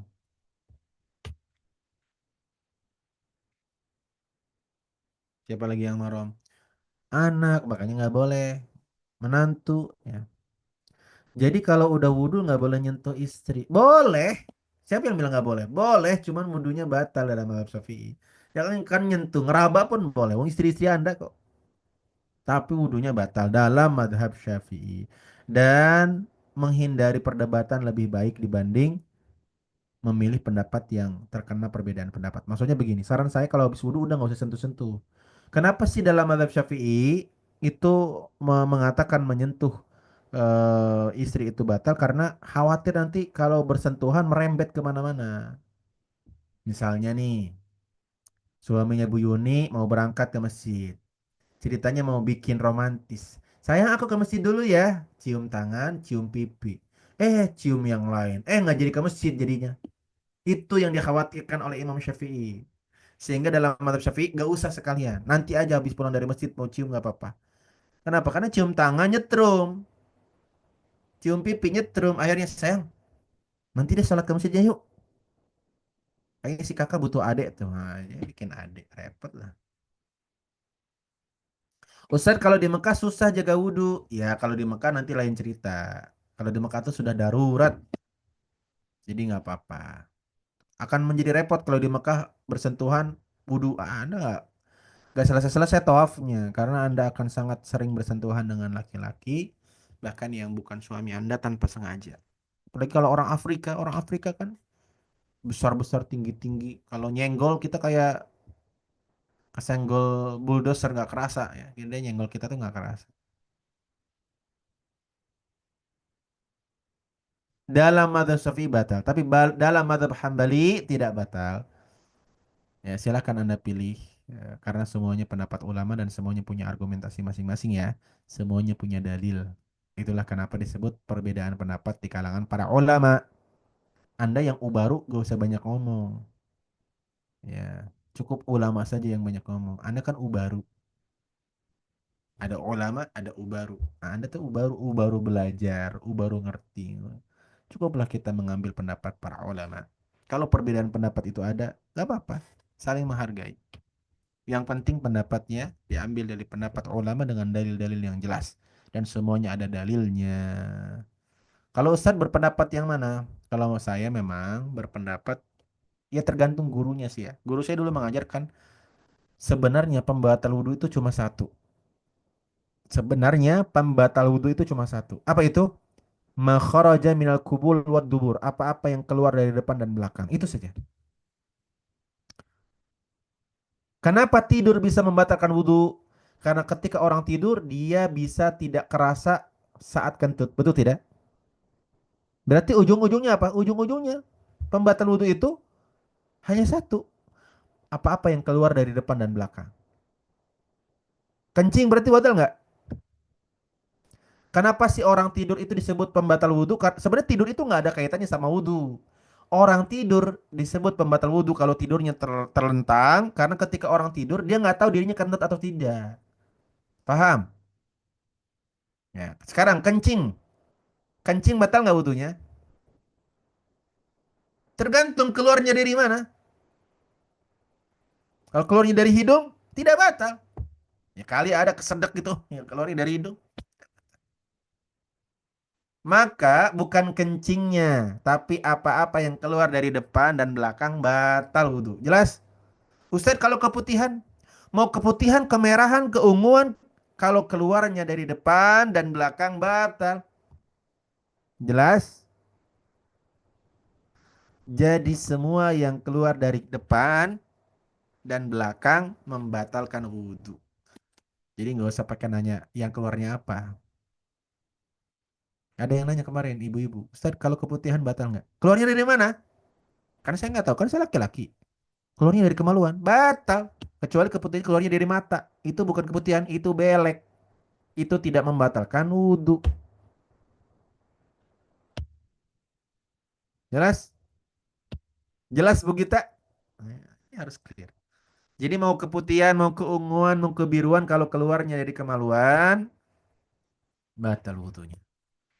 Ustadz, ada lagi pertanyaan. Ustadz, saya kentut tapi ke dalam. Ustadz, saya kentutnya, saya keluar kentut tapi keluarnya ke dalam. Sebentar, ini pertanyaannya agak-agak sulit dipahami. Ustadz, saya kan sholat. Iya, saya keluar kentut tapi keluarnya ke dalam. Keluarnya ke dalam tuh gimana? Oh, setelah dia jelasin saya baru paham. Dia tuh pengen kentut di rakaat terakhir. Karena sayang-sayang kalau batal dia tahan. Karena mau salam kan. Karena dia tahan keluarnya ke dalam belebek belebek belebek.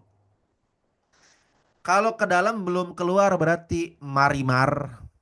Disebut keluar itu setelah lewat dari dubur. Kalau ke dalam berarti nggak keluar, berarti sholatnya sah, tapi makruh. Kenapa makruh? Karena menahan kentut itu mengurangi pahala sholat. Ini kebiasaan ibu-ibu nih. Sayang Ustadz, soalnya tinggal tinggal rakaat terakhir Ustadz. Ini kalau saya batalin, oh ngulang lagi dari awal. Berapa lama sih kalau ngulang dari awal berapa menit sih? Emang selama apa gitu loh. Udah sih batalin aja, cuman batalin jangan di situ. Jangan di masjid, ke toilet dulu baru buang. Batalin di masjid. Yang batal cuma cuman Anda, yang lain juga batal. Kenapa? Mabok, bubar jamaahnya. Makanya kalau Anda pengen kentut, batalin dulu, baru ke toilet kentut. Itulah kenapa bapak-bapak, siapa di sini yang suaminya kalau pulang dari masjid baru nyampe pintu langsung kentut? Siapa? Buka pintu, Assalamualaikum, Dud. Kenapa sih?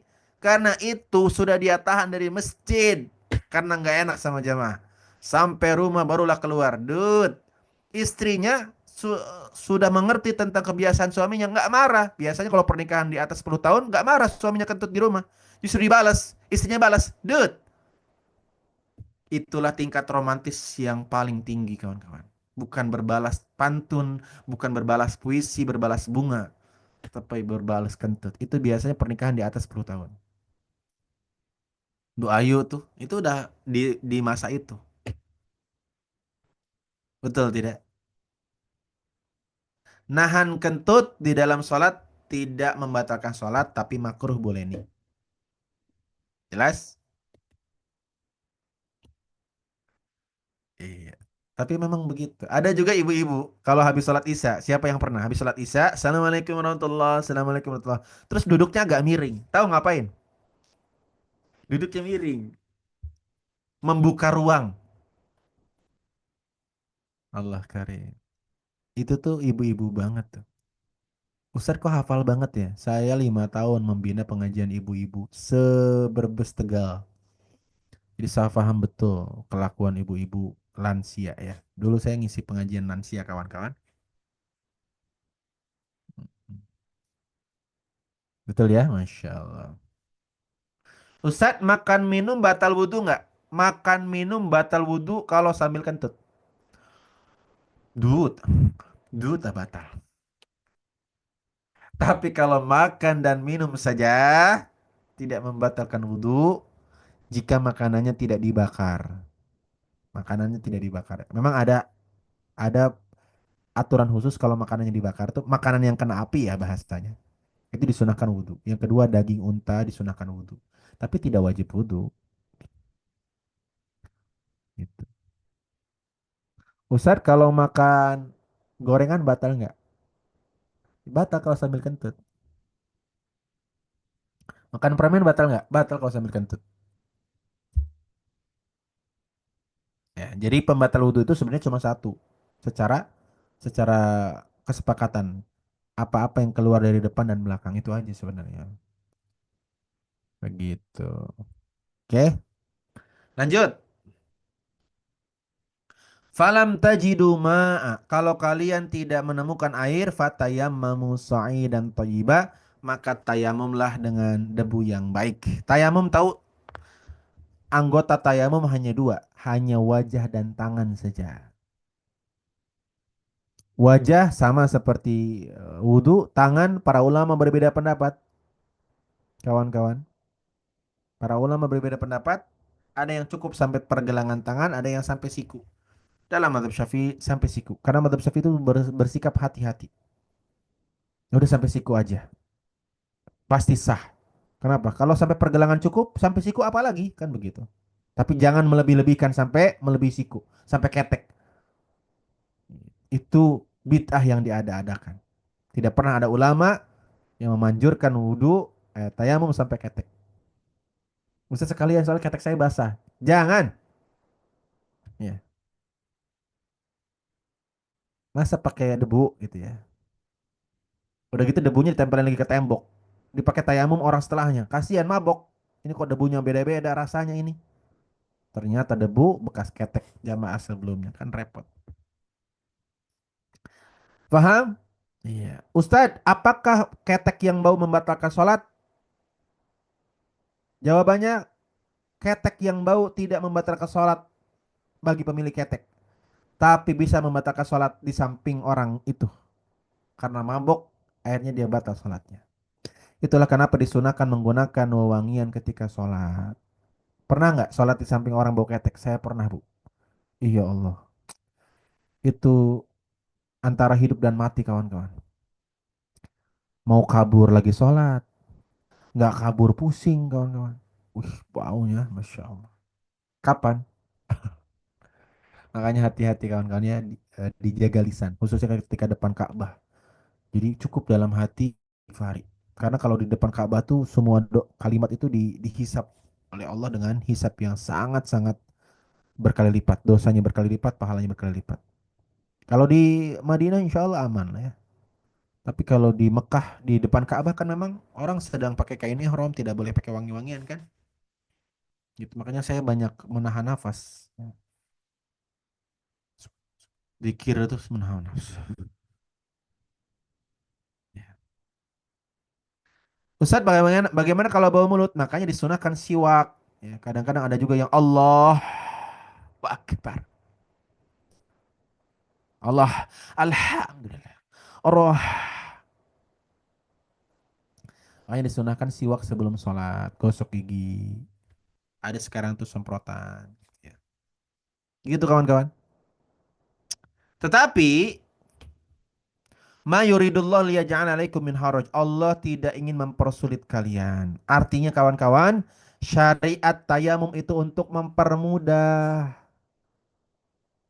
Ya. Ustadz, kalau lagi winter nih ada jamaah kita Bu Leni itu dari Turki kawan-kawan. Ini saya kasih tahu ya, barangkali ada yang mau trip ke Turki, mampir ke rumahnya Bu Leni Mila di Turki. Bu Leni, Turkinya mana Bu Leni? Sebelah mananya Ciamis, Bu Leni? Oh, di Istanbul tuh, di kotanya berarti, di ibu kotanya. Silakan kawan-kawan, bagi kawan-kawan yang mau ada trip ke Turki, ada jamaah kita tuh di Istanbul. Tepatnya di mana tuh baca? Di bawah Istanbul tuh bacanya apa tuh? Nah, Esenyurt. Nah, Esenyurt. Saking susahnya baca, kepalanya yang kenyut-kenyut ya. Pokoknya di Istanbul kawan-kawan, silakan WA supaya bisa ketemuan. Insya Allah beliau siap menyambut. Nah, ya. Ada juga dari Bangkok, kawan-kawan yang mau ke Bangkok ada jamaah kita di Bangkok. Kawan-kawan yang mau ke Timika ada jamaah kita di Timika. Ke Labuan Bajo, saya kemarin baru pulang dari Labuan Bajo juga, ada juga jamaah kita. Gitu ya. Saling bersaudara sampai surga. Insya Allah. Makanya yang on cam biar pada kenal. Ya, kalau Allah takdirkan ke Turki nanti boleh ininya kenal karena on cam. Gitu ya. Jadi tujuan tayamum itu untuk mempermudah apa mempersulit? Untuk mempermudah. Jadi nggak usah bawa debu ke pesawat. Ada orang bawa, dibuka tasnya, dibuka ada tanahnya. Mau ngapain Bu? Mau tayamum Pak Ustadz? Debu di pesawat sedikit. Itu jadi nggak mudah Bu. Walaupun ya boleh sih memang, bagus sih memang, tapi dari sudut pandang rukhsah jadi mempersulit. Begitu. Makanya ya udah. Ya. Ustadz kalau wudhu pakai air dingin direbus. Pertanyaannya mungkin begini ya Bu Leni. Boleh nggak wudhu pakai air panas? Begitu ya? Jawabannya haram. Bolehnya pakai air hangat. Kalau air panas haram karena bisa membuat Anda celaka. Anda tidak jadi sholat malah disolati. Karena airnya masih panas. Maka yang boleh wudhu pakai air hangat. Jadi boleh nggak wudhu airnya direbus dulu? Boleh. Tapi tunggu hangat dulu baru dipakai wudhu. Jadi kalau ada pertanyaan wudhu pakai air panas haram. Karena Anda jadi nggak jadi sholat malah disolati. Boleh nih. Paham boleh nih ya? Ya. Jadi perubahan suhu tidak mempengaruhi air itu suci atau tidak. Perubahan suhu itu. Walaupun memang ada dalam mazhab Syafi'i namanya air musyammas. Apa itu air musyammas? Air yang panas gara-gara terkena sinar matahari. Itu sah buat berwudu tapi makruh. Tapi tetap sah. Iya, itu namanya air musyammas Bu Khairiyah. Ya, air musyammas itu dalam mazhab Syafi'i sah tetap berwudu tapi makruh. Apa salah satu hikmahnya bisa melahirkan penyakit kulit? Makanya kalau air itu panas gara-gara matahari, dibiarin dulu biar adem.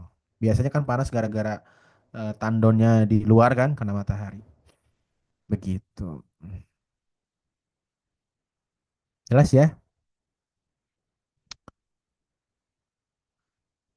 Habis tahajud mata terpejam, terus bangun, wudhu lagi apa nggak usah?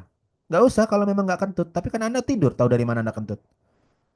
Nah, kecuali begini, kecuali Anda nyuruh bilang bilang ke suami, suami, aku mau tidur, tolong awasin aku selama tidur ya. Tolong laporan kalau ada aroma tidak sedap atau ada suara dari duburku. Kalau ada yang ngawasin Anda sepanjang tidur, Anda mau tidur 1 jam tidak batal wudhu.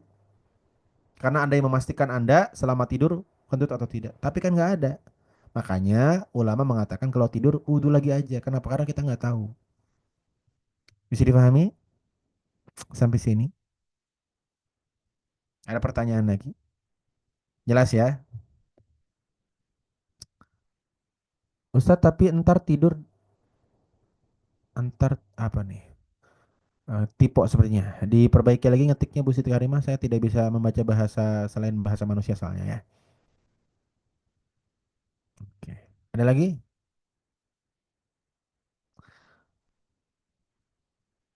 Ah, Bu, pelan-pelan ngetiknya Bu. Bu Siti Karimah pelan-pelan ngetiknya. Maksudnya tidur sambil duduk. Nah, apa duduk tidak batal wudhu? Tahu nggak kenapa? Karena orang itu kalau tidur sambil duduk dan tidak bersandar, itu lubang kentutnya tertutup. Jadi nggak mungkin kentut. Itulah kenapa, walaupun tidur tapi sambil duduk, tidak batal wudhu karena orang yang kalau duduk itu nggak bisa kentut. Makanya kalau orang mau kentut kan miring dulu nih. Orang tuh kan kalau mau kentut jadi keajaiban dunia dulu. Apa? Menara condong. Miring dulu. Oh berarti keajaiban dunia menara condong itu mau kentut? Enggak begitu. Anda kok kesimpulannya jauh banget ya. Anda tahu nggak menara condong? Menara yang miring itu loh.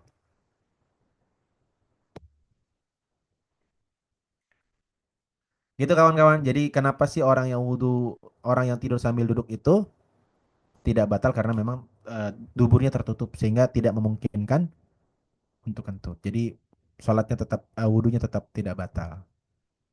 Jadi paham ya kenapa para ulama mengatakan tidur sambil telentang batal, tidur sambil duduk tidak batal. Tahu nggak? Bukan tentang terlentang dan duduknya, tapi tentang duburnya terbuka atau tidak. Kalau sengaja pakai air hangat dengan water heater boleh-boleh bunda. Boleh. Wudhu pakai air panas nggak mungkin panas bunda, nih hangat ditungguin hangat, kalau panas jangan ya, bahaya. Oke, lanjut. Yuk. Boleh bu Ustadz iler batal nggak wudhu? Ustadz ngiler batal wudhu nggak? Jadi orang duduk tidur khutbah lagi denger ngiler batal nggak? Selagi ilernya keluar dari mulut tidak batal. Yang batal sesuatu yang keluar dari kemaluan dan dari dubur. Kecuali ilernya keluarnya dari dubur, ambeien itu. Ya, kalau ilernya keluar dari sini nggak batal. Oke. Ngorok tidur, bukan tentang ngorok atau tidak. Ini tentang tidurnya, duduk atau berbaring. Wudhu di kamar mandi boleh tidak boleh, Bunda. Yang penting dibersihkan dulu ya. Oke, durasi betul nih, banyak banget pertanyaan ya Bu Yuni. Yuk, durasi kata Bu Yuni nih. Ayat 7, silakan yang mau baca ayat 7. Wajah-wajah baru yuk bermunculan dong yuk. Bu Nanik. Bu Nanik, silakan Bu Nanik. Ayat 7 dibaca. Bismillahirrahmanirrahim. Surat Al-Maidah ayat 7 artinya, dan ingatlah akan karunia Allah kepadamu dan perjanjiannya yang telah diikatkan kepadamu ketika kamu mengatakan kami mendengar dan kami menaati, dan bertakwalah kepada Allah. Sungguh Allah Maha mengetahui segala isi hati. Terima kasih Umar. Iya, terima kasih Bunda Nanik, Bunda Tri ya, anak ketiga sepertinya. Allah Subhanahu wa taala berfirman, "Wadhkuru ni'matallahi 'alaikum wa mitsaqahu alladzi watsaqakum bih." Ingatlah nikmat Allah yang Allah berikan kepada kalian. Dan ingatlah perjanjian. Jadi kita tuh punya janji sama Allah ya Bunda. Apa perjanjian kita dengan Allah? Semenjak kita dalam kandungan, kita sudah punya ikatan janji dengan Allah yaitu beriman kepada Allah. Allah bertanya kepada setiap nyawa-nyawa, setiap janin-janin yang sudah Allah tiapkan ruh. Apa pertanyaan Allah? Alastu birabbikum, apakah aku Tuhan kalian? Dan semua kita menjawab ketika dalam kandungan, qalu bala syahidna. Betul, kami bersaksi bahwa engkau Tuhan kami. Jadi kita itu Bapak terlahir dalam keadaan Islam. Makanya kalau ada bayi meninggal, maka dia masuk surga. Walaupun orang tuanya Kristen, orang tuanya Konghucu, orang tuanya non-Muslim, ya semenjak selagi dia meninggal sebelum akil balik dan sebelum berpindah ke agama lain, maka dalam keyakinan Ahlus Sunnah wal Jamaah bayi itu masuk surga. Pasti, ya pasti masuk surga. Kalau Anda meninggal pasti masuk surga tidak? Tidak, karena Anda bukan bayi. Anda bayi tua. Yang pasti masuk surga hanya bayi yang betul-betul bayi. Kalau suami Ustadz meninggal pasti masuk surga. Belum tentu. Tapi kelakuan suami saya kayak bayi. Itu kelakuannya aja. Tapi fisiknya bukan bayi. Ada yang suaminya kayak bayi di sini. Yang apa-apa minta dilayani. Apa-apa minta disuapin. Ada? Masya Allah. Dan bahkan ya, bahkan belum lepas ASI ada. Nah, itu bayi tulen berarti. Masya Allah. Tabarakallah ya. Sumber pahala bagi para istri insya Allah. Gitu. Kalau bayi asli cuma 2 tahun. Kalau bayi bayi anak anak mertua itu tidak ada batasnya. Maka ibu-ibu bersabar ya Bu ya. Dan itu insya Allah menyehatkan. Ustadz kalau lagi pakai make up mau wudhu apakah harus dihapus dulu? Tergantung make upnya Bro Retno. Kalau make upnya bukan waterproof tidak usah. Karena ada make up yang waterproof ya. Make up yang tidak bisa tembus air. Tembus air nggak bisa, tembus badai nggak bisa, itu make up apa cat tembok ya. Maka saran saya ibu-ibu yang pakai bedak biasa aja yang nggak waterproof. Oke. Ustadz, kalau wudhunya bekas air mandi gimana hukumnya? Kalau dalam mazhab Syafi'i, kalau airnya lebih dari 2 kulah boleh. Kalau airnya lebih dari dua kulah boleh. Makanya kalau di masjid-masjid besar, itu bahkan airnya menggenang kolam, tapi kolamnya gede, jadi boleh. Tapi kalau kurang dari 2 kulah dalam mazhab Syafi'i itu namanya air musta'mal, suci tapi tidak mensucikan. Oke, lanjut ayat 8. Ayo, ada yang mau baca? Yang nggak pernah baca? Ah, Mbak Islah Isfina dari Padang. Ah, ini nggak pernah muncul. Alhamdulillah muncul ya dari Padang. Mbak Islah, ini perwakilan kaula muda. Perwakilan generasi milenial. Karena dari kemarin yang baca generasi kolonial terus ya. Sekarang silakan Mbak Islah. Bisa di... Ah, Bismillah. Arti surat Al-Maidah ayat 8. Wahai orang-orang yang beriman, jadilah kamu sebagai penegak keadilan karena Allah, ya, ketika menjadi saksi dengan adil, dan janganlah membencimu karena suatu kaum ya. mendorong kamu untuk berlaku tidak adil. Berlaku adillah, karena adil itu lebih dekat kepada takwa. Dan bertakwalah kepada Allah, sungguh Allah Maha Teliti terhadap apa yang kamu kerjakan. Ya, terima kasih Uni Islah Isfina dari Padang. Insya Allah ketemu di Padang ya. Allah Subhanahu wa taala berfirman, "Ya ayyuhalladzina amanu kunu qawwamina lillahi syuhada'a bil qist. Wa la yajrimannakum syana'anu qaumin alla ta'dilu." Ayat ini membahas tentang keadilan. Jadi jangan sampai kebencian kita terhadap seseorang membuat kita tidak adil menghukumi dia.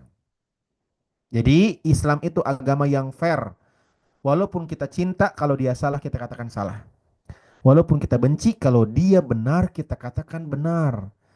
Itu sering saya sampaikan ke jamaah ketika kemarin pemilihan presiden. Ya. Karena dia pendukung Jokowi, Ketika Jokowi salah, dia bilang, ah itu nggak salah, dibenar-benarkan.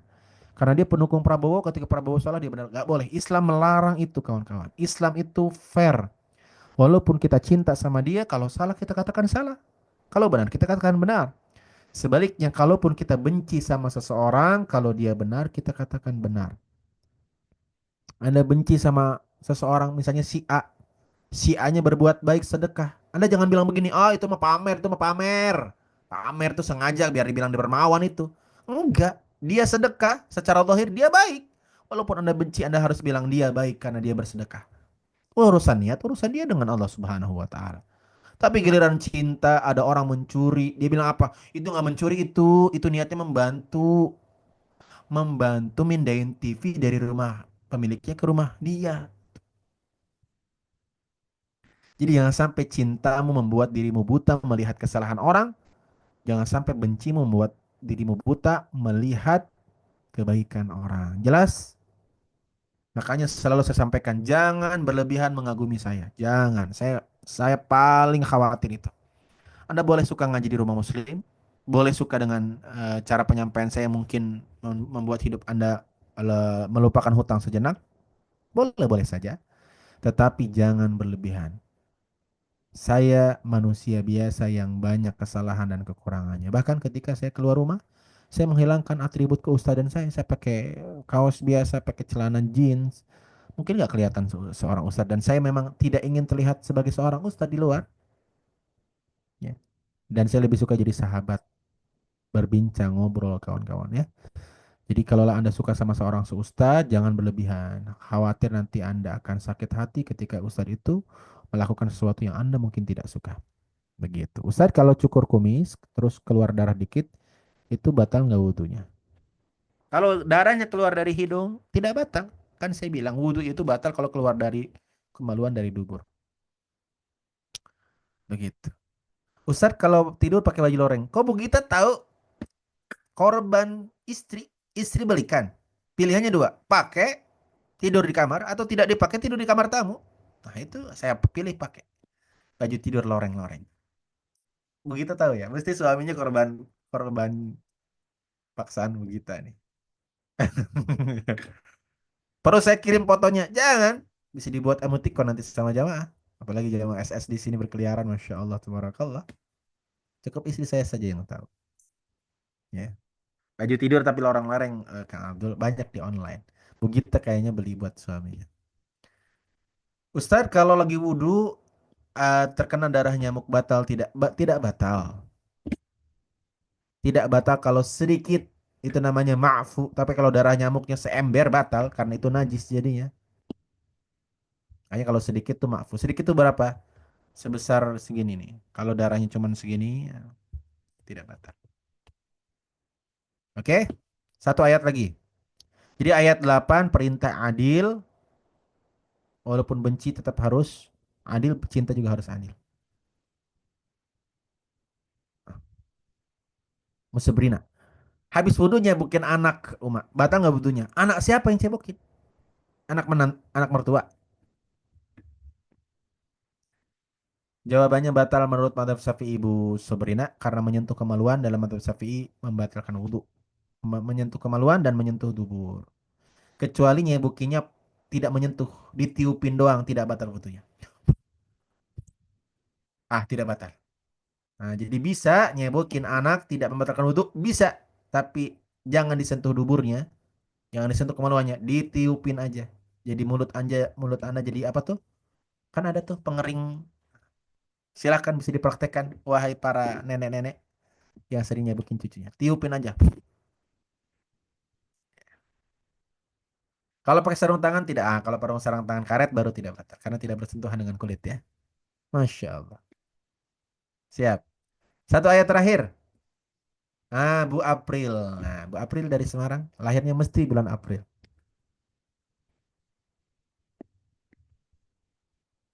Sudah bisa Bu April? Sebentar. Bisa Sudah. ya? Ya.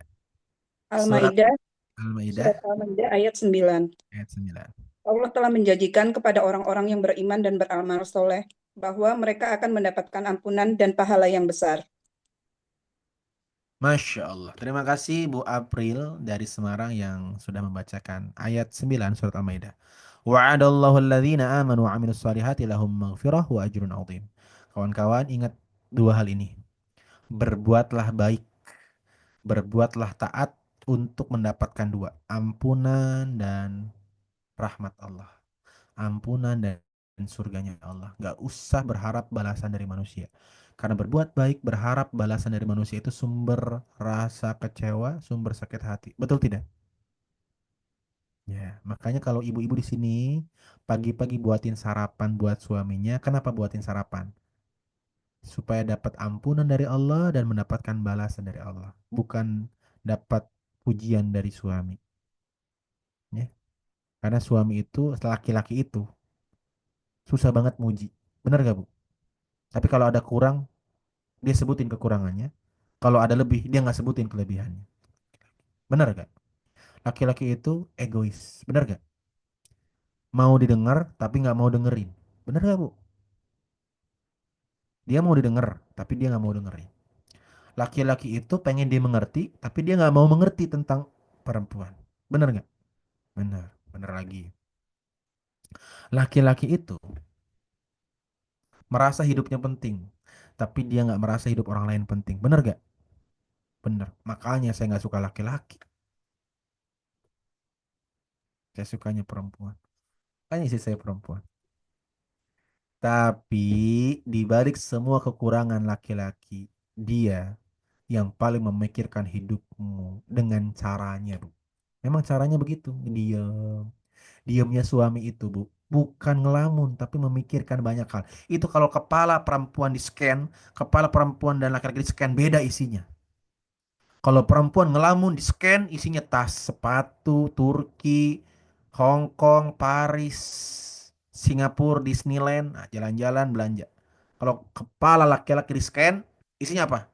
Cicilan motor, cicilan mobil, kontrakan, gas, LPG habis, beras habis. Kawan-kawan. Jadi tolong pahami kaum laki-laki itu diamnya bukan cuek, diamnya itu berpikir keras untuk tetap stay alive, survive dalam hidupnya menghidupi Anda kawan-kawan. Itu. Hah? Jadi saling lah. Iya, kalau perempuan di scan isinya Singapura.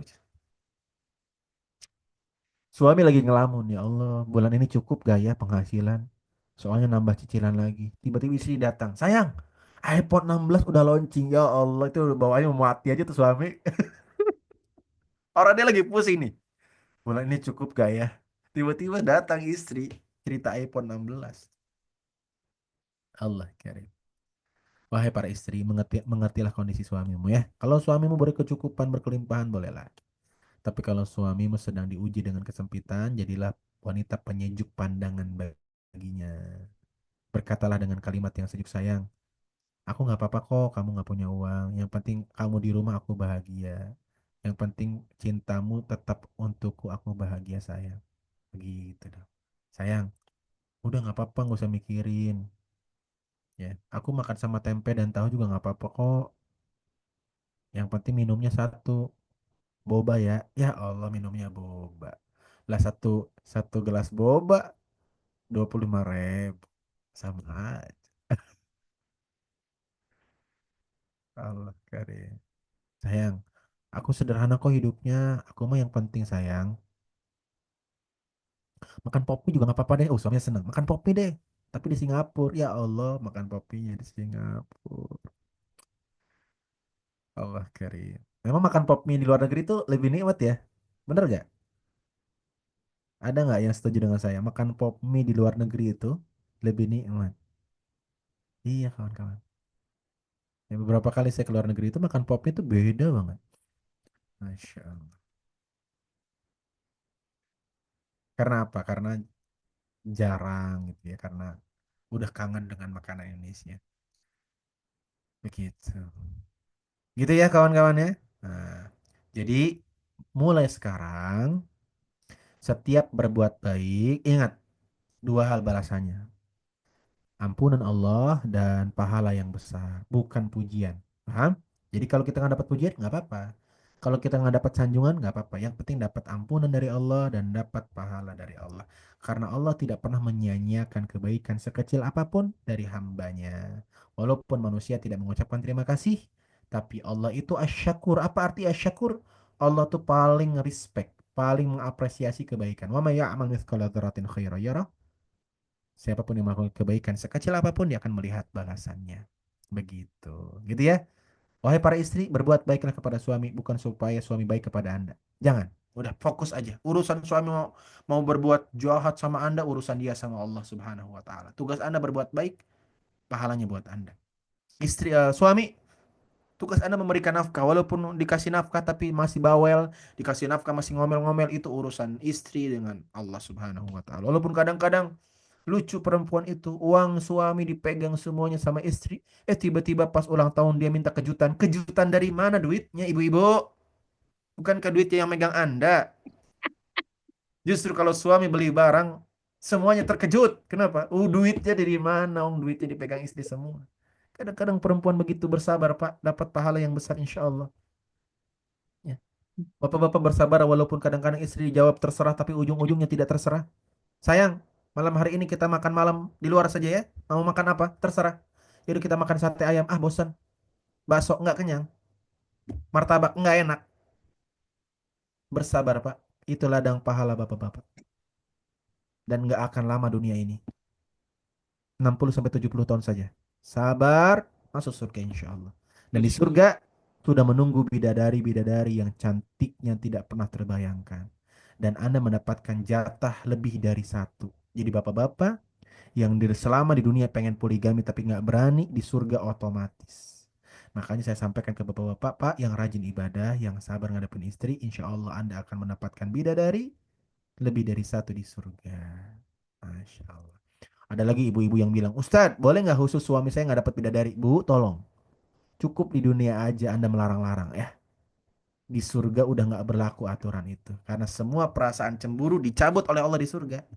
Nggak ada lagi cemburu nanti di surga. Anda di dunia dilarang-larang, sampai surga dilarang-larang. Kayaknya nggak seneng kali lihat suaminya bahagia tuh ya. Nanti di surga perasaan itu dihilangkan, Bu. Jadi Anda tuh akan biasa aja melihat istri dilayani bidadari. Biasa aja. Ya.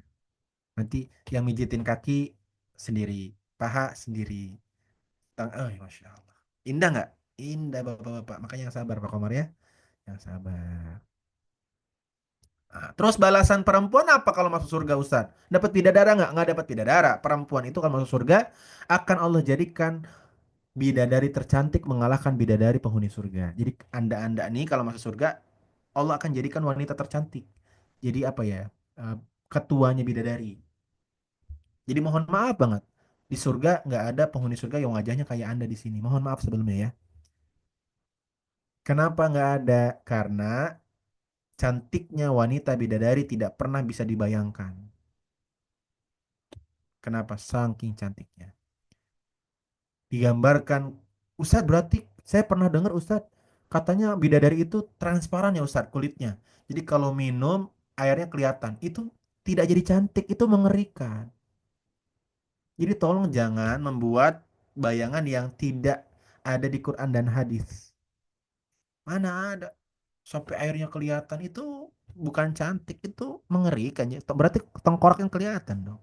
Pokoknya cantiknya bidadari tidak bisa dibayangkan. Begitu ya. Bersabar. Wallahu a'lam bishawab. Semoga bermanfaat dan insya Allah kita ketemu lagi besok di halaman 109. Urut insya Allah sampai khatam. Setuju nggak? Istiqomah sampai khatam. Setuju? Setiap halaman kita bahas. Dan share linknya ke banyak orang supaya mengalirkan pahala ngaji bahagia pagi-pagi. Membangun mood yang positif gitu ya. Iya, sengaja saya buat bahagia pengajiannya karena bagi saya membuat Anda tersenyum itu prestasi kawan-kawan. Di tengah hutang belum lunas, ya, cicilan banyak, bisa senyum tuh prestasi. Makanya saya berusaha banget untuk membuat Anda tersenyum dan tetap mendapatkan ilmu. Masya Allah, tabarakallah. Karena saya ingin membuktikan bahwa ngaji itu bisa lo bahagia. Betul tidak? Gak mesti maksiat untuk bahagia. Gak mesti ke klub malam, gak mesti main hal-hal yang tidak baik. Ngaji pun bisa bahagia. Asal sama-sama kita saling mengerti dan saling mendoakan semoga kita istiqomah begitu. Bahagia tidak ngajinya? Jawab di kolom chat. Bahagia tidak? Masya Allah. Gitu. Dapat ilmu nggak? Selain bahagia dapat ilmu nggak? Dapat ilmu. Dapat pahala nggak? Insya Allah. Komplit kawan-kawan ya. Jadi yuk sebarkan linknya karena kita nggak pernah tahu siapa di antara saudara kita yang butuh ilmunya. Dan insya Allah weekend ini ketemu lagi ya. Sabtu Ahad ditunggu di kelas eksklusifnya dan besok insya Allah ketemu lagi sama saya hari Kamis membahas halaman 109. 109 ada kisah menarik nih. Kisah tentang Bani Israel ya, tentang Lambe Turah. Ya. Bagaimana pembahasannya? Insya Allah kita bahas besok. Assalamualaikum warahmatullahi wabarakatuh. Waalaikumsalam warahmatullahi wabarakatuh. Masya Allah, tabarakallah, guru dakwah tercinta yang telah membersamai kita di pagi hari ini dengan penuh kebahagiaan ya. Bahagia bisa ketawa, bisa senyum ya. Insya Allah bahagia lahir dan batin kalau belajar sama Uma ya. Dapat ilmunya, dapat pencerahannya juga, dapat bahagianya lah ya. Selalu tersenyum ya. Kita doakan semoga gurunda kita senantiasa Allah berikan kesehatan, keberkahan, dan selalu membersamai kita ya. Dari pagi ke pagi. Amin ya Allah ya Rabbal Alamin ya. Yuk, Abdul tunggu lagi kehadiran ayah bunda abang kakak semuanya di hari esok di kelas Quranic Vibes. Insya Allah akan belajar kembali dengan Uma di hari Ahad atau juga hari Sabtu lewat program eksklusif Rumah Muslim ya. Menata takdir. Silakan yang belum mendaftarkan diri segera mendaftarkan diri. Sayang banget kalau ketinggalan ya. Masya Allah.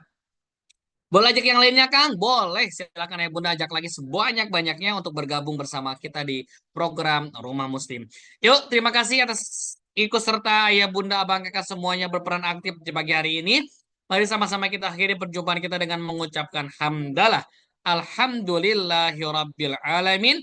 Disempurnakan dengan doa kafaratul majlis. Subhanaka Allahumma wa bihamdika asyhadu an la ilaha illa anta astaghfiruka wa atubu ilaih. Link pendaftarannya nanti di-share kembali sama kami di link juga di grup Rumah Muslim. Nanti boleh Ayah Bunda cek terlalu ya. Update-update terkini, info-info terkini dari Rumah Muslim. Ayah Bunda terima kasih. Watur nuhun sadayana. Selamat beraktivitas semuanya. Sehat selalu. Abdul beserta kru yang bertugas mengucapkan terima kasih. Hatur nuhun. Barakallahu fikum. Akhirul kalam wabillahi taufiq wal hidayah. Wassalamualaikum warahmatullahi wabarakatuh. Waalaikumsalam. Warahmatullahi wabarakatuh.